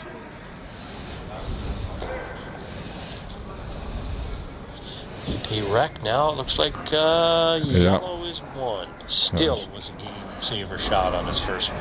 Yeah. Need to only give up 1. So it puts them up Give up 2 or 3. 6-2 after 6. So update on. 2 after 6. They got to score in this end for sure. They got to score a couple, I think, to have a fighting chance. So updates from the other sheets. Sheet B, Mosier and Young. Mosier just scored 3 in the 5th. So that's all tied up 4. Sheet D, Langlois and String. String scored 3 in the 5th to go up 6-2 over Langlois. And on sheet E, we have Weagle scoring 1 in the 5th to go up 4-1 on Lowen. So we're coming from the Lakeshore Curling Club, the Under 21 Provincials, brought to you by MJ Campbell. What's their saying, Brent? Make your best move. Make your best move. And your best move is to get some guards up here, get some corner guards up here if you're Team Sheffield. And a bad shot here would also, you can draw around that guard. No problem with that. Really, I think that was probably MacIsaac.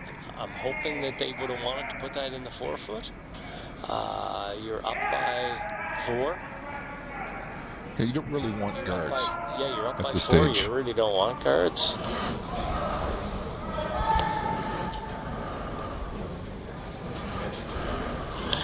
So, what position would that rock be for you to ignore it, Brent?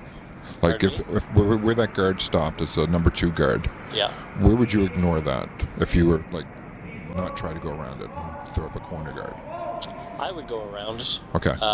If it's up high, would you still go around it? No. If it's up high and I'm down by a bunch, believe it or not, I would still try to draw the play around center because you have no choice. I would probably throw an intern guard close to the rings. The other thing you can do is guard the other team's shot. Okay. Because now it looks like they're going to peel their own. If you sincerely want rocks in play, they could have guarded this rock. Because remember, with the 5 rock rule, you can knock your own rocks out, but you can't knock the opponent rocks out. So if you guard the other team's rock, and you know what? I mean, I like the fact that they tried to peel their own rock out, but now they have a corner. Yeah. McCurdy's has really had a good game, but those are 2 shots I think he'd like to take. He'd like to have one of those or 2 of those back, because it's giving Team Sheffield now an opportunity. If they can draw around this corner guard, all of a sudden, game is on. And that's curling. You can't make every shot all the time. No.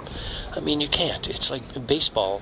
If you bat 300, which means you're a loser 70% of the time, you make $10 million a year. So, you know, curling is the numbers certainly aren't that bad. But, you know, if you're an 80% curler, which means you miss 20% of the time. If you were in business and you missed 20% of your deadlines, 20% of your offerings to your clients, clients would move on. Yeah. But in curling, you're a superstar in the 80s. It's almost part of curling is knowing best how to deal with the shot that was just thrown. Right. You know, and make the best of it.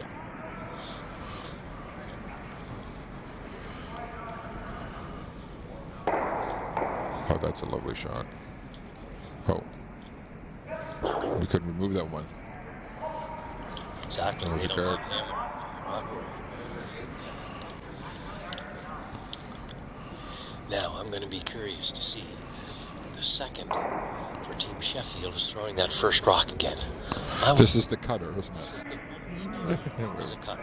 And you know what? I'm not certainly going to put a paycheck on it, but I put $100 on it. It looks like a little more ice than usual. We will see. We will see. And we're going to watch the release. We're going to see if he can get out to the broom. Looks like he's sliding good. The handle looks soft. It is soft. Soft being that it's not got a, what do you want, 2.5 rotations by the time it gets to the far end? Oh, 3 or 4. 3 or 4? Yeah. That's not doing it. Yeah. Just a little bit heavy, which is too bad. Might hang around. And it did. Okay, that's the job. That's good. The rock is buried. It's in the rings. Prefer it in front of the tee line, but it is in the rings. They do have a hammer. So the handle might be the issue too, though. He's not putting as much handle on it. Yeah, I think that's. And if you have a cutter, you really do have to spin your handle. You have to be more aggressive with it. So if you're going to say, okay, this rock does cut more, then you have to put a stronger handle on it so that it doesn't curl as much. And the guy in the rings has to recognize he has to give you more ice. So it's a twofold issue. So Colin looking throwing up another guard. You could come in here, though. Do you like this call? Would you go in? No, I'd come right in. Yeah, I think I'd go in, too. Yeah, and I think with that ice, did he call for it out front? Yeah, he called for it out front. Really? No, I like coming right in. Why not sit too? The only issue with not coming in is if you bunch these guards together, you leave them a double peel, and then where are you? Now that is an excellent shot. It is going to be difficult to double peel those shots. I mean, he made the shot that the skipper called. Yep. That's 2 nice shots made by the second here from the Sheffield rink.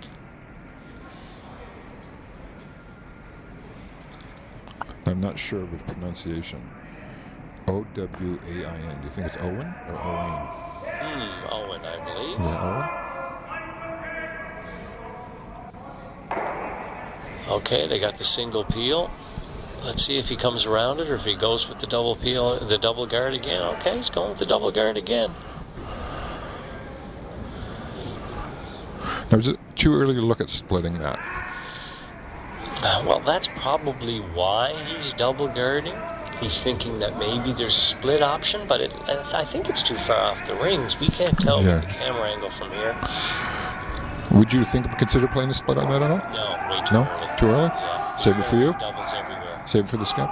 Yeah, skip or mate, yeah. Mate's last rock or skip's first or last rock. Yeah, you're leaving him in too many chances to make doubles. And that's what might be going on here. Maybe he is, but see, it's a tough shot, right? Now the possibility of the double is there. You gotta hope if he makes the double, at least he leaves his shooter somewhere out in front of the ring so you can draw around that. But there is a chance for he could get all 3 here. To get out of here. Yeah, maybe, yeah. Oh. It's all in your head. Oh, he ticked it into the rings. Yeah. Wow. I think the MacIsaac team should have maybe recognized that a little sooner, that it wasn't going to come up, and maybe they should have swept that. Yeah. Make sure that that doesn't happen. Of course, hindsight is wonderful. At the junior level, they've got great training. They do a lot of practicing and stuff. But do you think the experience where they haven't, like you look at the team MacIsaac and for 7 years curling, 8 years curling, 4 years curling, 7 years curling, they're not quite that experienced with the game yet? Yeah, that's exactly it. And you know, sometimes what happens is you call a shot, you make it, it's not the right shot, and the other team misses. Yeah. And then you do that 2 or 3 times, and it reinforces the fact that you're calling the wrong shot, you're making it, and the other team's missing. They're missing because maybe their skill level isn't high enough. You think you're calling the right shot. Yeah. All of a sudden you play against somebody that's better, they make that shot against you and go, what happened there? I do that all the time, it always works. Well, now you got to start rethinking what you're doing. Yeah. So, and sometimes you may have to see that 3 or 4 times before it gets ingrained into your psyche. So now you've gone 6 or 7 times calling this particular type of shot in this particular type of situation. It was wrong the first time, it was wrong the 7th time. So sometimes it's the level of play teams you're curling against that helps you to understand what shots you should and shouldn't play. And that's a lot of reasons why a lot of local men's and women's teams that Scotties or Tankard level, they just play locally and they don't get any better because they don't go away and they don't play on better ice conditions, they don't play against better teams, and they don't learn. You have to travel. I think we talked about it earlier too, that even though Kalen may have curled for 7 years, how many years has he skipped? Because the skip is it's a totally different position out there than the other 3. And who's he skipping against? Yeah. You know, is he learning the right things? Are they learning? And you know what? They're playing against a person in their age group who's in the same situation. Yeah. I like to see a lot of these young teams play in maybe some cash pools that are around the province that are maybe like some B events that they could go into. They could play against some adults and they could learn some things. Okay. I think that's going to make them better teams.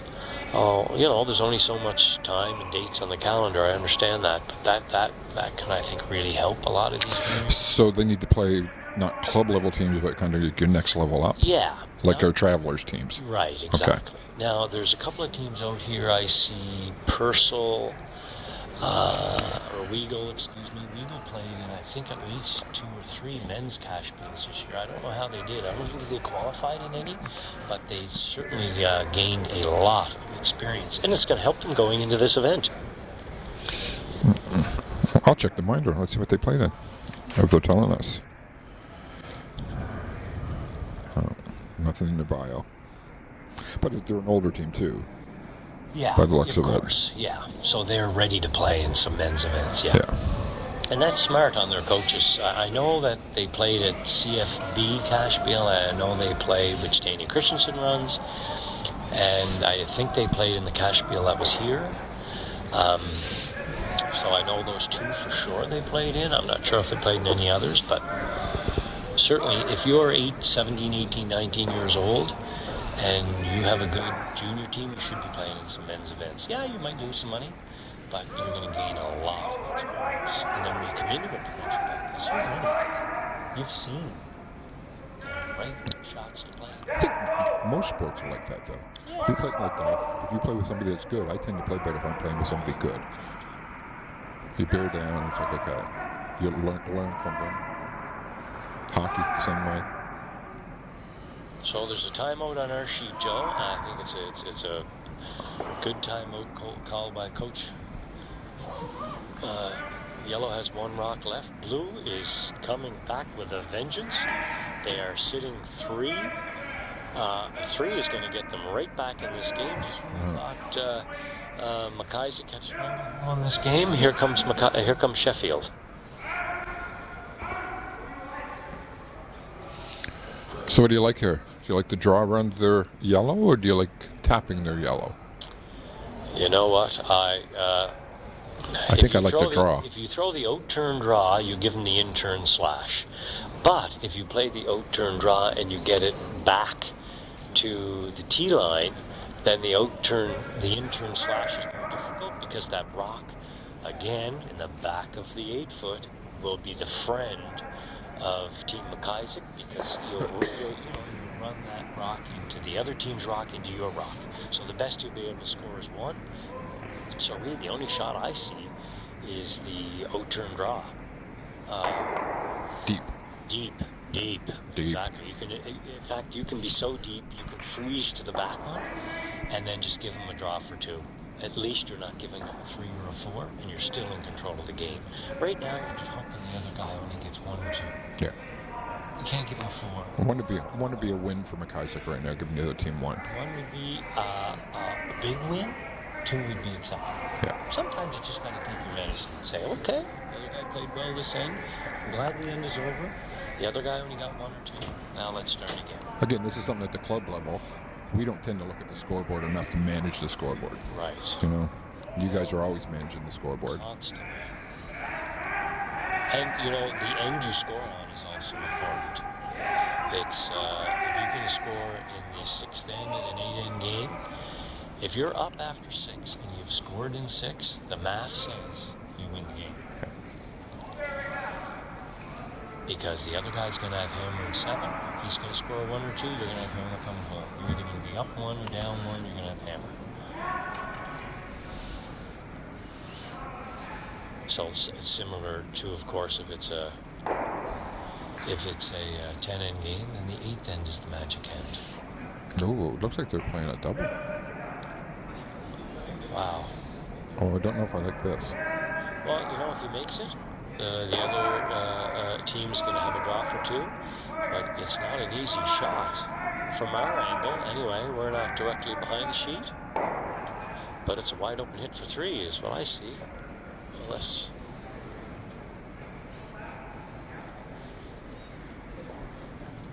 Yeah, I was not a big fan of that shot. Now, here's the situation. You can be light and tight. Okay. And you're still going to score 3. If you're wide and or heavy, you're going to jack this rock back on that rock that I don't like in back of the forefoot. Reverse guard. Reverse guard. So you just got to make sure as a thrower and as the guy in the rings, you got to communicate this. Just make sure you're not wide and you're not heavy. What kind of weight would you throw at this? They look like they're throwing probably at least control. I'd be throwing board weight at this. I let my sweepers just manipulate the line. And if you're somewhere around the broom with somewhere around board weight, you should be fine. The sweepers are on this the whole way. It's going to be close. Oh, what a lovely shot. Did he rub? No, shot got for by? 3, yeah. That didn't turn around quick. This game turned around quick. Oh, we're all tied up. Oh, down by 1. So 6-5 after 6. Wow. Going across our scoreboards again. Young Mosier is all tied up at 4. They're playing in the 7th end. Langlois Strang. Can you see the score on that one, Brent, on D? No, they're standing in front of the scoreboard on us. Strang still looks like they have a lead. Comfortable lead. And then on sheet E, Weagle is up 6-1, playing in the 7th end. So what's up next for you? What's your big event? Well, I'm playing with Aaron Carmody in the mixed doubles. Oh, at Mayflower. This weekend, Mayflower, and then 2 weeks off. And we're in the Tankard and Scotty's, same place, same weekend at the Dartmouth Curling Club. I think it starts around the 21st of January. And that's what's up for me, so it'll be a busy January, which is good. That doubles a whole different game, isn't it? Draws. It's all about draws. If you have draw weight, you have a chance to win. So if you get a feel for draw weight, you're going to be in the hunt. Yeah, and there's a good field in that event. There's 15 teams, which is the most I've ever seen, I believe, in the mixed doubles in the last few years. So that starts next Friday, the 2nd? Starts on. Is it the Friday? Tuesday. I think it's the Friday, or it's the Thursday. The Thursday's the 2nd, I think, isn't it? Yeah. Yeah, it starts on the Thursday.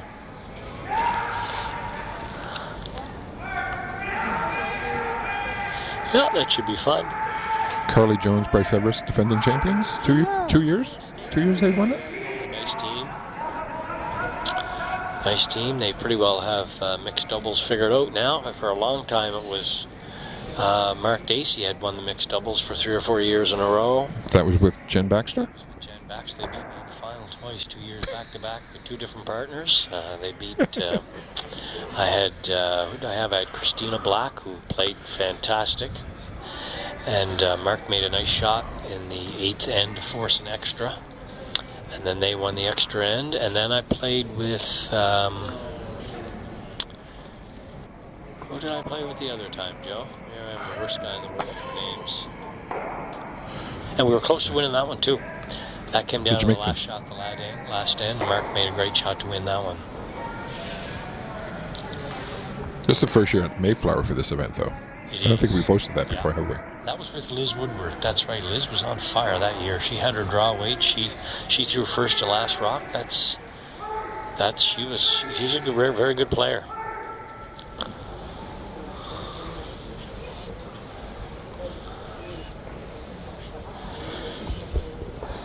So always the bridesmaid. So John and Taylor will be doing the ice for that, and we'll have provincial rocks at Mayflower. Okay. Yeah. I think going forward, they're trying to arrange for to have a provincial ice maker. I think they have a couple of people in mind who they're working with, and every year I think they're going to have more and more events of bringing in a provincial ice maker, which is good for the local clubs because they get a chance to learn, and they would be the helpers for the event, just like if a Briar came to town or a Slam or a Scotty's. That's the way it works. So I think that's the direction that the Nova Scotia Curling Association is going in, which I think is a great idea. Now, will that make the ice more consistent across the board? Yes, yeah. Much. You'll have curl, you'll have speed. Yeah. And then the club curlers benefit because the provincial ice maker will have trained those local ice makers. No, it's a win for everybody. It's a win for everybody, yeah.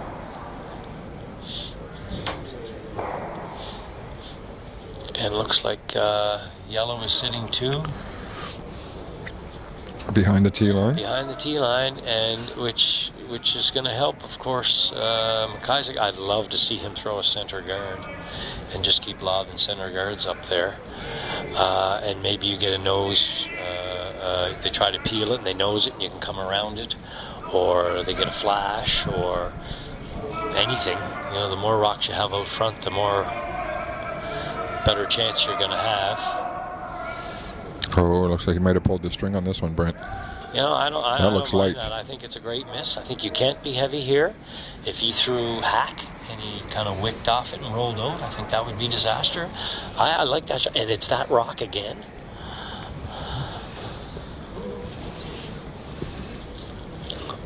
I'm convinced that rock is a cutter. In this case, it helped them. Yeah. So the curling gods were on their side.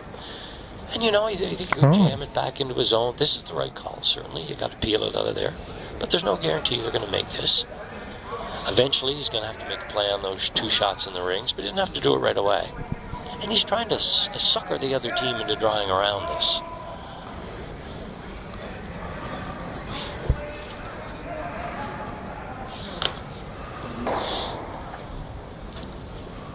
And a pretty good result. And it looks like those 2 corner guards are far enough out that Team MacIsaac, Skip MacIsaac, can throw the in-turn or the out-turn draw. We have a timeout called. Timeout. I think he's going to tell them, throw up a guard. Just keep lobbing guards up there. And then on the skipper's last shot, he can make the double or he can make the freeze. But you need to get more rocks out there. And the fact that there are already 2 corner guards, it makes the peel that much harder. All of a sudden, rocks start piling up out front. And you're down going in the 8th end. You need to. The other team, they either got to let them score 1 or you got to score. Yeah. But you really can't give them a 2 and have them up 3 going into 9. The math is just not in your favor.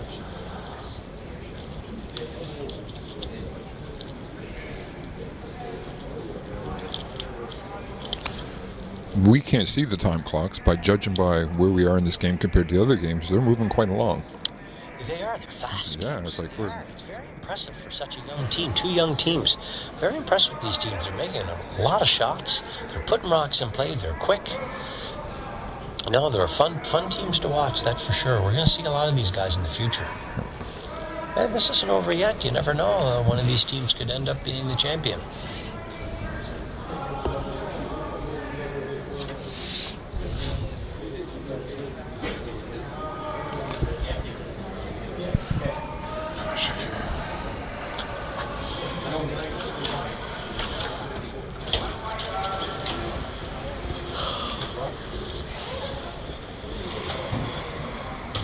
Okay, it looks like he's just playing the hit. I thought maybe he'd talk them into the center guard again, because there's still 4 rocks to come from blue. But he's gonna let them play. The only problem with playing the hit here is even if you make the double, there's a hit and roll for Team MacIsaac behind any one of these 2 corner guards.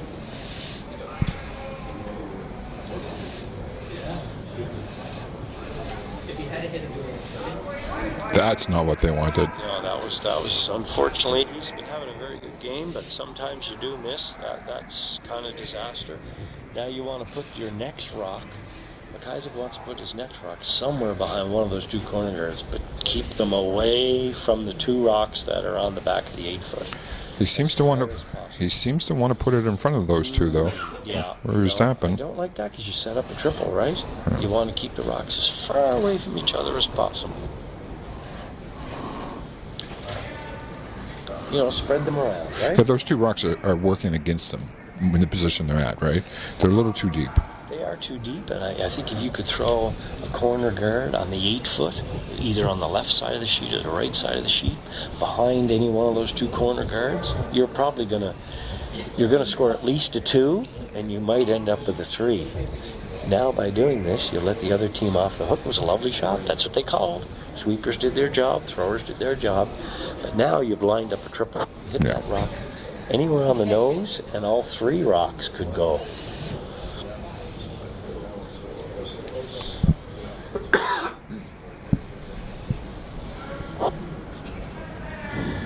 This is when you'd like to have a videotape of this game. So, Mom and Dad, if you're home, tape this. It'd be a good learning experience for the team to know that you have to separate those rocks. All of a sudden, Blue's in a pretty good position. There's got jam written all over that.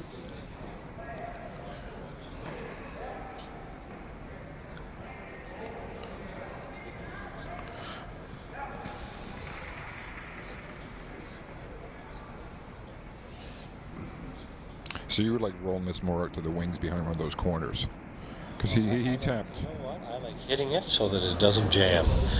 That's first priority. Yeah, I'm not really fussy on where it goes right now. And make it go away. Because there's jams written all over this. So, where I roll to would be an A+ shot. And okay, That's not bad. That's fine. You kind of got away with that, I think, but that's fine. The double is there, but it's a hard double. It's a hard double, yeah. I'd like to see him hit exactly. There's your shot. Hit and roll in front of it. Make it more difficult for your opponent to hit your rock because there's another rock behind it.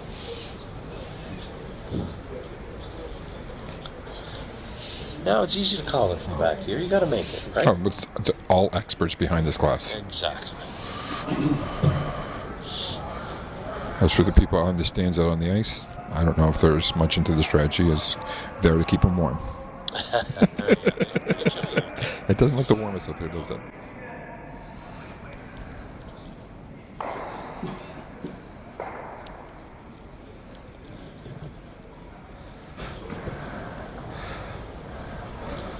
So he's going to try for the hit and roll. So he's throwing probably what, board?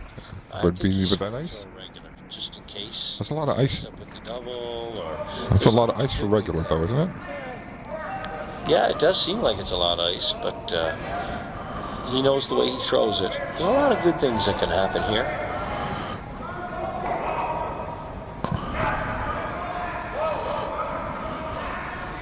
Not sure why they were sweeping that so much. Maybe to try to make the double, but once you know it's not there, you want to roll as much in front of that yellow rock as you can.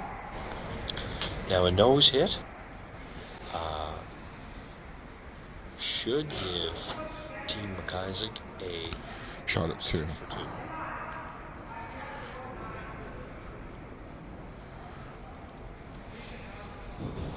But again, the jam is still there. The jam is alive.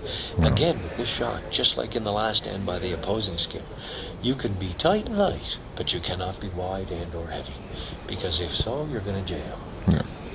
So as a person in the rings, you have to know that. As a thrower, you have to know that. Again, at the club level, that is an issue with the thirds because they don't play that much. They're not seeing as many rocks come down that they don't get comfortable calling the line. That's perfect. Perfect. Nice weight. Didn't overthrow it. And again, by throwing that down weight, maybe he was a bit wide there, but they didn't have to sweep it. It came up. Yeah. Or maybe you're a bit narrow there. Your sweepers are going to be able to hold it. As long as you're around the right, you're around the broom, with around the right board type of weight, your sweepers can manipulate the line. I think on straighter ice. we did a clinic with Team Murphy a few years ago, and Jamie said you just have to be in the vicinity of the broom, then we can work with it. Well, and you have to throw it straight. Yeah. You can't be flaring it one way or another. Yeah. The broom is not obvious. Alan Dairy says the broom is only a guide, and the man has been to a million briars. Yeah. So, and it is. There's no guarantee that it's going to be in the perfect spot. If you're around the broom and around the right weight, you'll make 80% of your shots. And that was a heck of a shot. Yeah. Just not enough weight to make the double. They call the line reasonably well. It was a nice thrown rock. They just needed, if you're going to try to make that double, you got to throw some weight at it. That's an opportunity where you don't throw. Yeah. You don't have to hit it perfectly.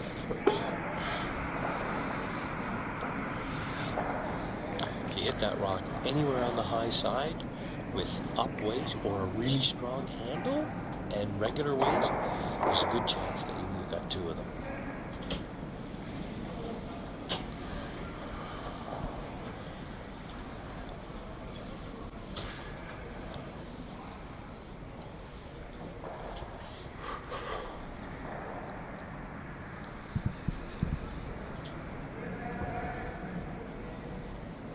So again, we're at the Lakeshore Curling Club out in Sackville at the under 21 provincials for men and ladies, brought to you by Aim J. Campbell. Make your best move. Draws going on at 12 o'clock today, 4 o'clock, and 7:30, 7 o'clock. What was the evening draw? 8 o'clock tonight. Lots of people out here. Come on out, cheer on your favorite team. Great atmosphere. The kids, the parents, the fans, everybody's into it. So come on out and watch. Some good curling. Some very good curling, yep. And that was a nice 2 scored by Team MacIsaac. They're now, they got more control of this game than they had certainly previously. And they were up 1. Now they're up 3 after 8. So in theory, they should have the hammer coming home and be up by 1 or 2. Good confidence thing. It's good confidence to score 2 after giving up a 3. Yeah. Get that lead back. Always helps the psyche, I find.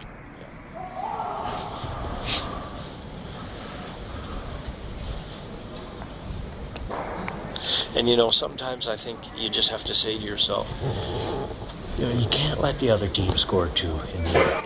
If they score 3, they're going to win. If they score 2, they're probably going to win too. So you either got to force them to 1 or you got to steal. And sometimes they may score 3 or 4 and you end up shaking hands.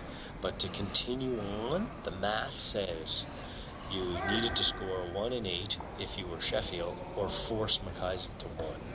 Giving them an easy 2, I don't see that math going in their favor, but if they can score 3 here, as they did 2 ends ago, they can be coming home tied.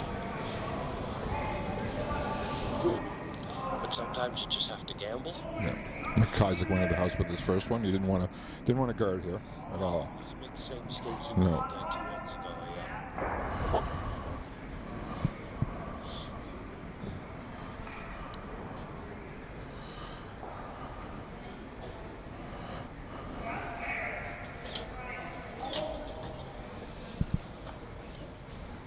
So this game, these teams are in the B division, correct? They both lost last night, right, so they're playing in B. So this is a must-win for both teams, really. It's a tough road if you lose that second game early. And it's okay if you're in C, but you don't want to get in C too early. Yeah.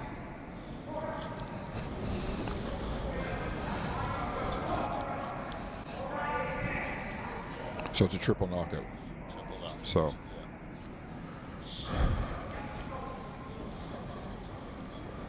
What's your preference? Would you rather play this or the men's provincial format where you play a round robin and the top 3 go into playoffs? I like a triple, but the issue with the triple is for TV or for people coming to watch, there's a guaranteed final. And when you're in that guaranteed final, it certainly is pressure. It's pressure-packed, and it helps prepare the team that's going to the Brier. To the Nationals. A triple's easier to win because there tends to be less pressure on you. If you're in a final, you're in a 10-end game final, it doesn't matter what your record was to get there. You need to perform.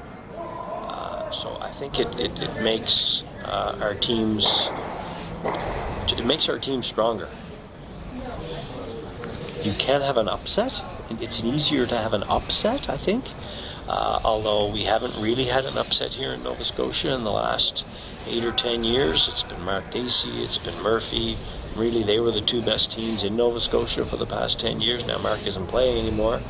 And young Stewart has been playing very well, and he won last year. So that certainly wasn't an upset. I mean, both Murphy and Thompson are 2 good teams. So I think we've been the team that's done the best in the Cashspiel all year has been the team that's been winning and going to the Briar. So the system works, so why change it? Yeah.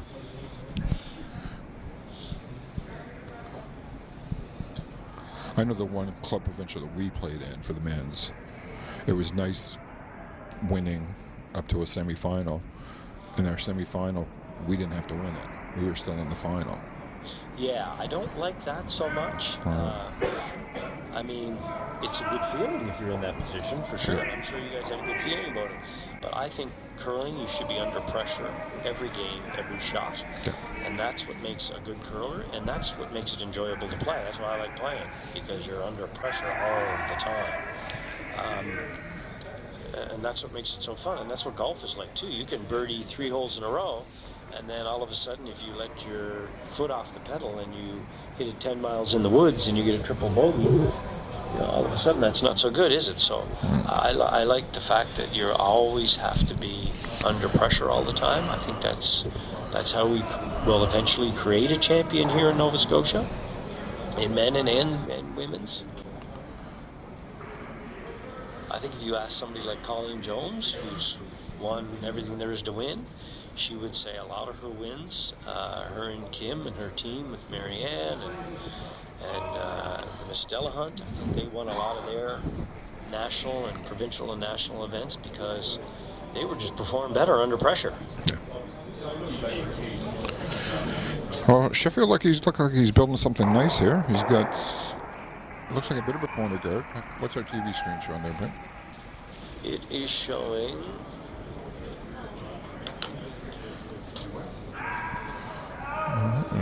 Well, they're sitting buried. Well, 2. With that back yellows. They are. So Yeah, they're sitting 2. I apologize. Yeah, so 1 is totally buried. And again, Sheffield needs to score and score at least 2 to have a mathematical chance to come back in this game. And it looks like Fisher is trying to just draw in to guard that rock that they have close to the 4-foot. that works. That works. Personally, I like peeling that rock. Just peel it right out of there. You're up by 3. Give the other guy a 1 or a 2. I give him a 2, actually. I don't care. I'm up 1 coming home with the hammer. But The feeling of scoring, hoping for a handshake cross your mind at this point? yeah, sometimes when you got the pedal to the metal and you think you can put the guy away, but other times when you do that, you give the opponent an opportunity. Okay. Why give him an opportunity? Now it looks like there goes that rock again.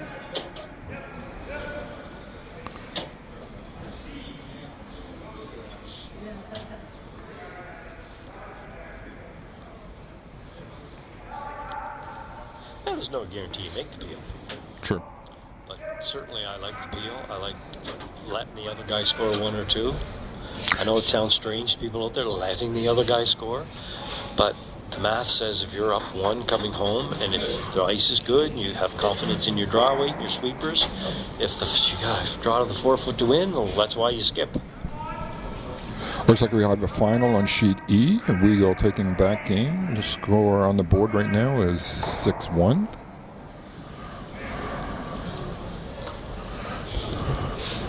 All the other games.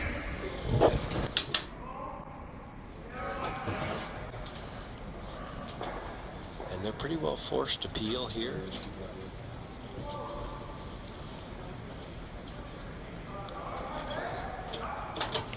Now they're looking at the run back. Yeah, I don't know if the angle is good enough there for the run back. The other thing is if you can, even if you don't make the run back, if you threw like back 8-foot weight and you chipped your rock into the 8-foot somewhere and then your shooter rolls into the rings, all of a sudden you got 2 blue rocks in there. So they're playing this with weights? Yeah, he's trying the run back here. I like just splitting the rings, getting some rocks in play. But if you make this, you're going to be buried. It's going to be a great shot. I think that was plan B. I think they were trying to run back, but still it worked out all right. He opened up the rings a bit. He opened up the front a bit, so he has access to the 4-foot.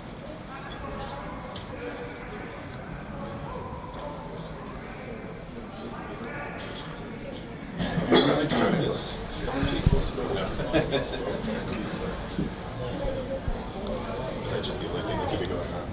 Yeah, no, just. So it looks like they're going to try to replace this rock and guard it again.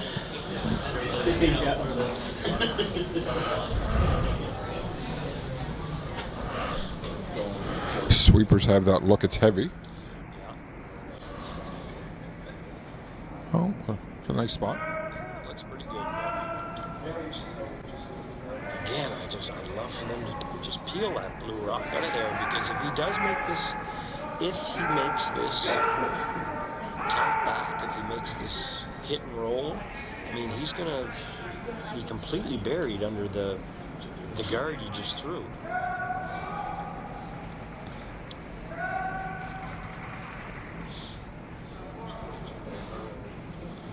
Looks like it might have overcurled again. No.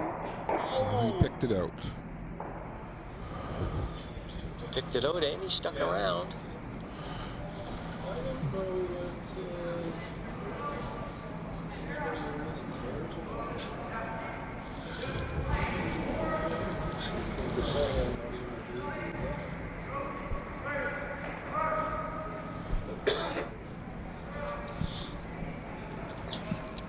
So MacIsaac's going to go around this center guard now.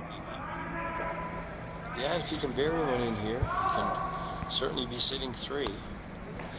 That's the danger of leaving rocks out front, though. I mean, he's got to bury one here. If he's a little light or a little heavy, advantage goes back to Sheffield. He made a lovely draw 2 ends ago. Let's see if he still has that draw weight. Sweepers are just cleaning. They must think it's close. They jumped on it early, but they got off it, so.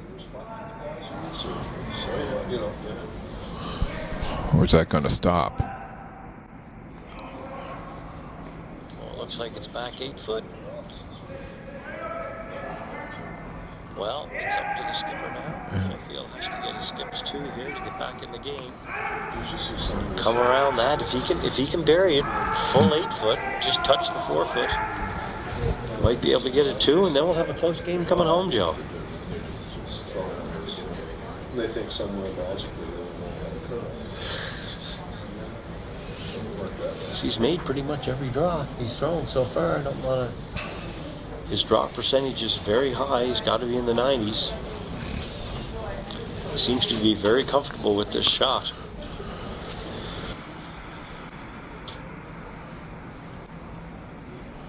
He needs to be Just no deeper than the 4. Yeah, he doesn't want to go behind that tee liner. He's in trouble. That's right. It's time for him to make his best move. Looks like it's a little wide.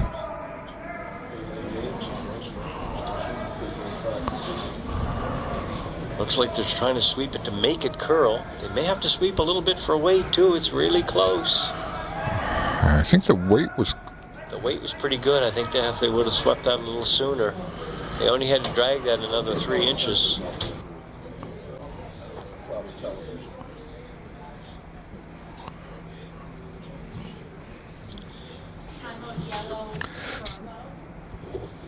If Team MacIsaac doesn't throw, I think the best that Sheffield can do is score 1. I always worry about these shots. Yeah, I don't know if I like hitting it.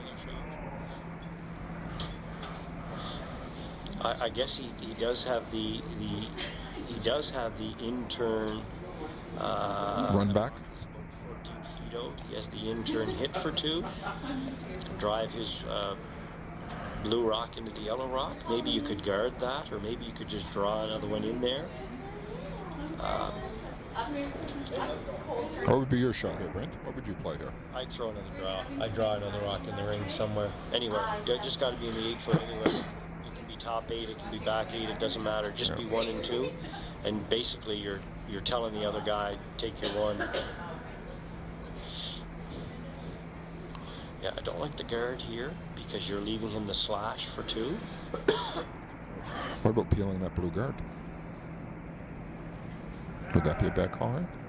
Yeah, I know. Yeah, then the 4 foot is an easier draw. Opens up the 4 foot for him. Opens up the 4 foot for him. I just lob another rock somewhere in the rings. Doesn't matter where. Doesn't matter what turn.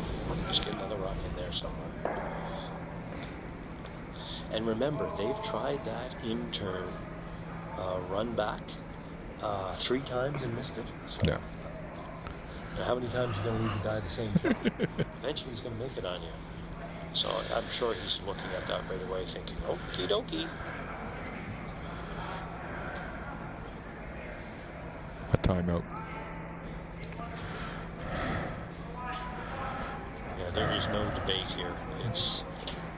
It's a shot for 2 to get back into the game. Yeah. A 1 really doesn't do you any good. You need to try to score 2. Coach Wright and Coach Burgess headed to the. Be interesting to see the. I don't think there's much the Burgess coach can say. No rocks left. Good job, boys. Yeah. You having fun? Yeah. Just going for a chat.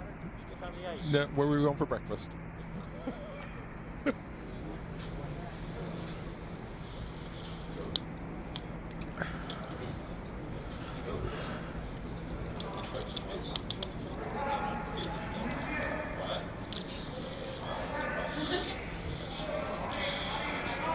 Really, I think that coach is probably going to talk them into playing that angle raise, and most of the conversation that's going on right now The next end?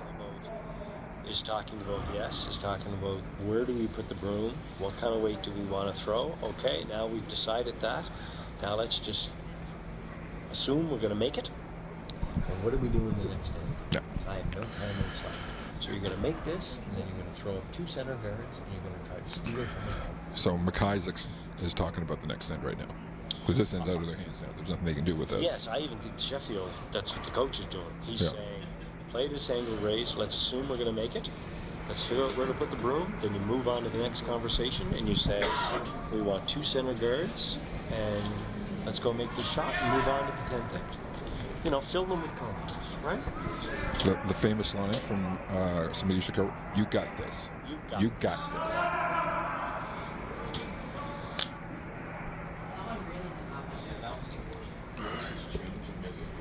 Okay. And they're playing something totally different. Is he thinking maybe he can split that on for 2, or he can? I don't think so, Brent.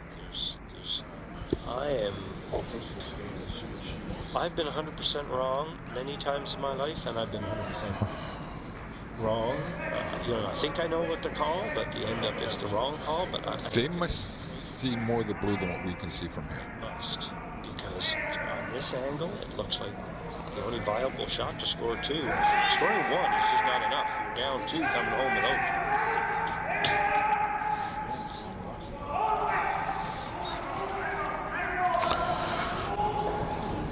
For the split for this, if it is a split, we'll be playing back 8. Will be the win on this. Yeah. I just throw T-line draw, basically. I don't even try to throw back 8. A lot of people overthrow this. I just try to throw a draw, and the sweepers will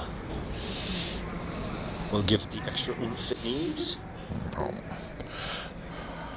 Just a tiny bit heavy, and it looks like a steal of 1. So up 4 coming home. I'm not sure if they're It'll going to be handshakes. handshakes or not.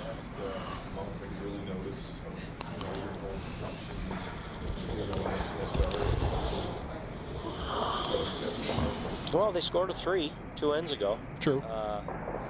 But yeah, now you're down to having to score a 4 to tie, which means 50% of the rocks you throw Gotta count. gotta count. So you need 2 perfect corner guards. Do you like this in the house tee line? Oh, I throw it through. Yeah, that's what I'm thinking too. A 4 is extremely difficult unless the other team just misses everything.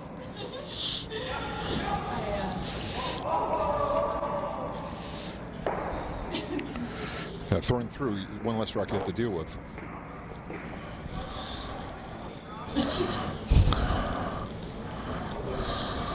Yeah, lobbing it on the 4 foot is fine as long as you lob it on the 4 foot. Yeah, you don't want to be light with this. You can't be light with this. It's got to be in the rings, and it is Not. It's a guard. Now, The other team has to guard that rock.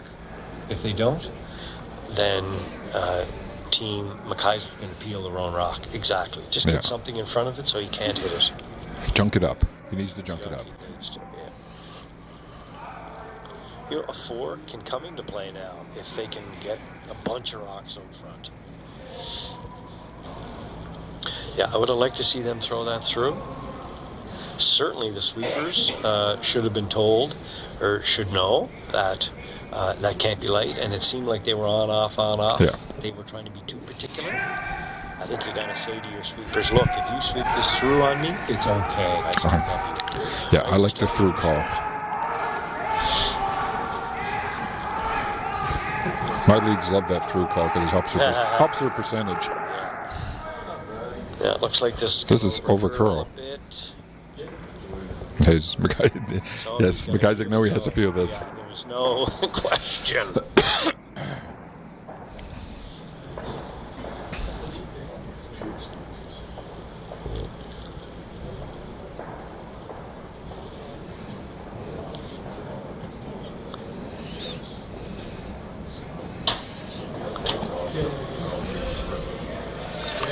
And here comes looks the rock. nice. Looks like a lead who can peel.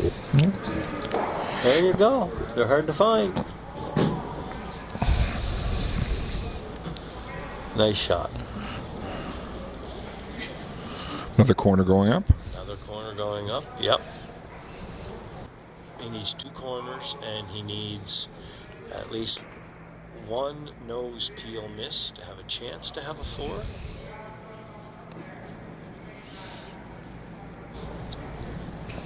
First corner guard's in the perfect spot. If that's what you wanted, a corner guard, you can make this one parallel.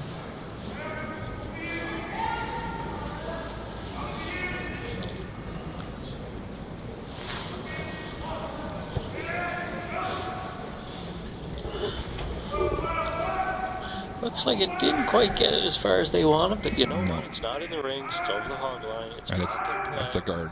It's a guard. Yeah. Right now, you're down by 4. You just need guards. Now, I'd love to see him throw this through. It looks like they're going to lob this in the rings. Yeah, he wants to go top 4. You know, and I don't mind throwing in the rings. You just can't be sure. You know, like.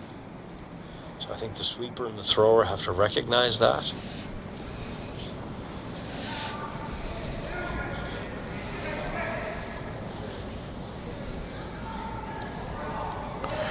Behind the tee line's not good here either, though, because that then is one of our reverse guards. Yeah. But it looks like a perfect shot. Bite the 4-foot. And here's the issue for Team Sheffield. Not only do they have to get 4 rocks somehow behind those 2 corner guards. They have to move that. At some point in time, they have to eliminate that rock, and now is not the time. Just, you know, get some rocks around the corners. Now, I want to see this rock and how much it curls. He's giving him a lot of ice.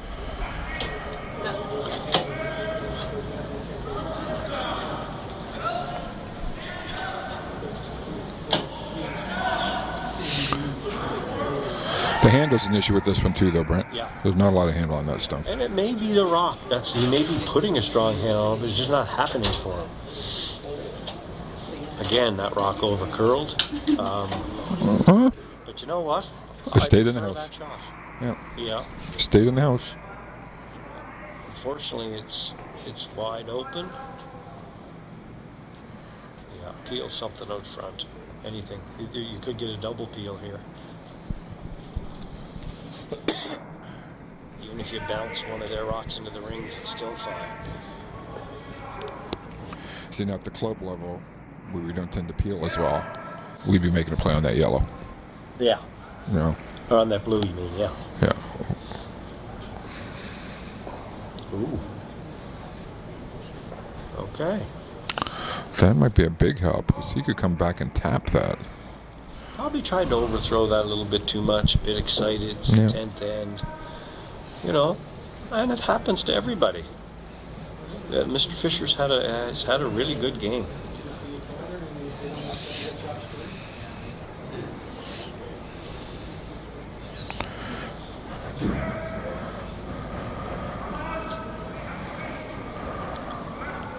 Looks like he threw this very similar.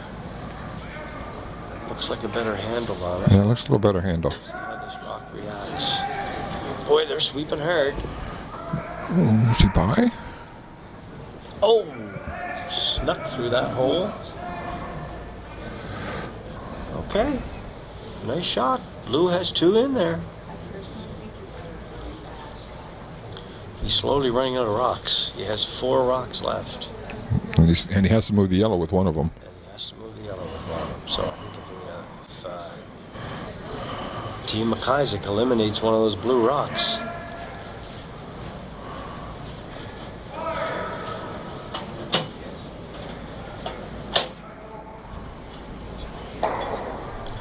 he's got one less. Yeah. Draw down somewhere. Draw in behind something. I'm calling for back 8 weights. So he just wants to jiggle this, move that yellow back. Hopefully set 1 and 2 buried. Now he just threw the oak turn freeze. So he knows where to put the broom. I love throwing the same shot twice.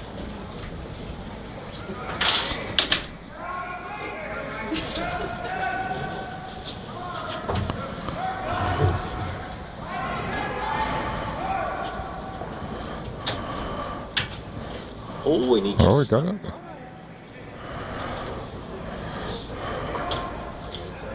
Boy, those rocks are lined up perfect.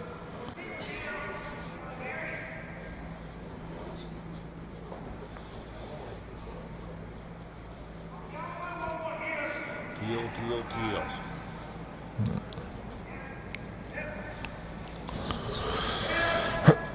Looks like it's nose. Wow, he stayed in play. Throw a draw around the corner guards. Okay, he's going to guard this up and sit 2.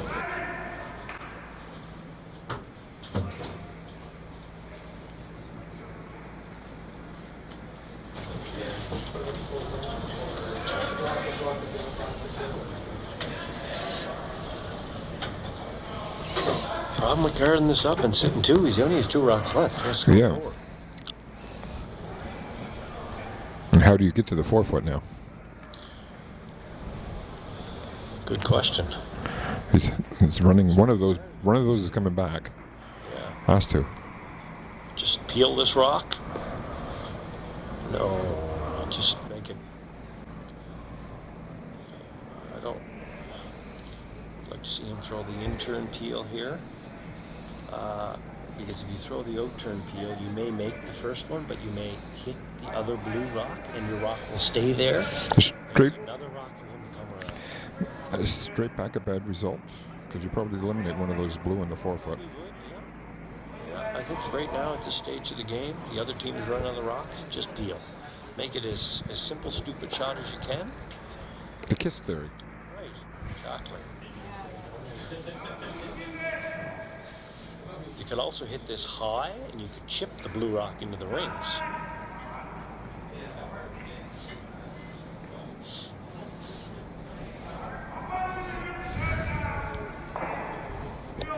Okay.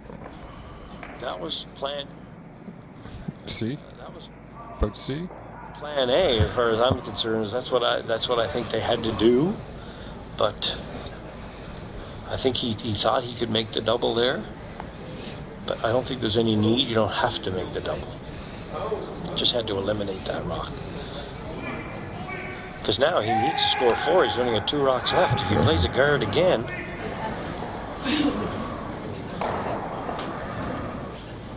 how does he score 4?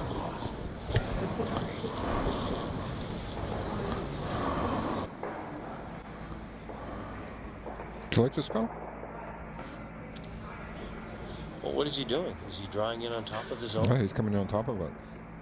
No, I'd try to get some separation, and hopefully they're... I'd jiggle it around a little bit. Yeah, no, right now they're lined up pretty good for a jam. I think I just throw...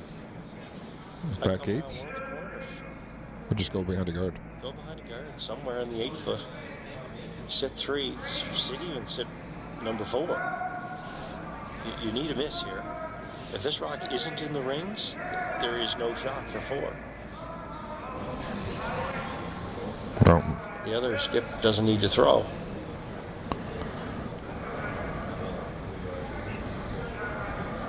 In fact, throwing, don't throw.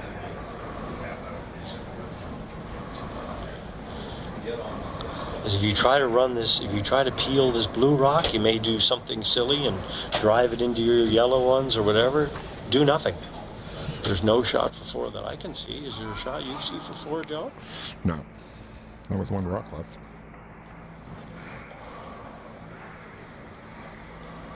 Because if you end up hitting this high, you could chip that blue rock into the rings.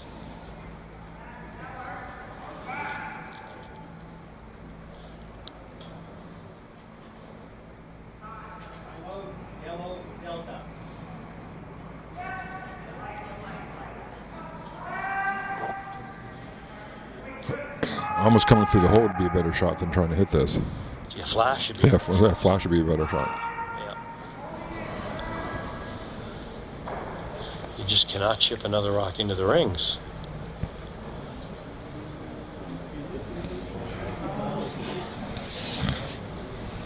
Great slide, great delivery, good balance, lots of handle. Both teams, nice throwers. That works. Yeah, that's fine. Yeah. I mean, And it's handshakes. handshakes. Well, Joe, that was a pleasure working with you. That was fun. Here this afternoon. It was a close game. Both teams played well. So MacIsaac moves up in the B pool and Sheffield drops down to C. Yeah. Right? Okay. Yeah. We want to thank AMJ Campbell for their support. Make your best move. Make your best move for junior curling here in Nova Scotia. So the next draw, Joe, what time is the next draw? Noon. The ladies are on at noon. Ladies are on at noon. So hopefully you're out there listening and watching and you'll come out to the noon draw. It should be packed here at Lakeshore Curling Club in Sackville. And we look forward to seeing you at noon.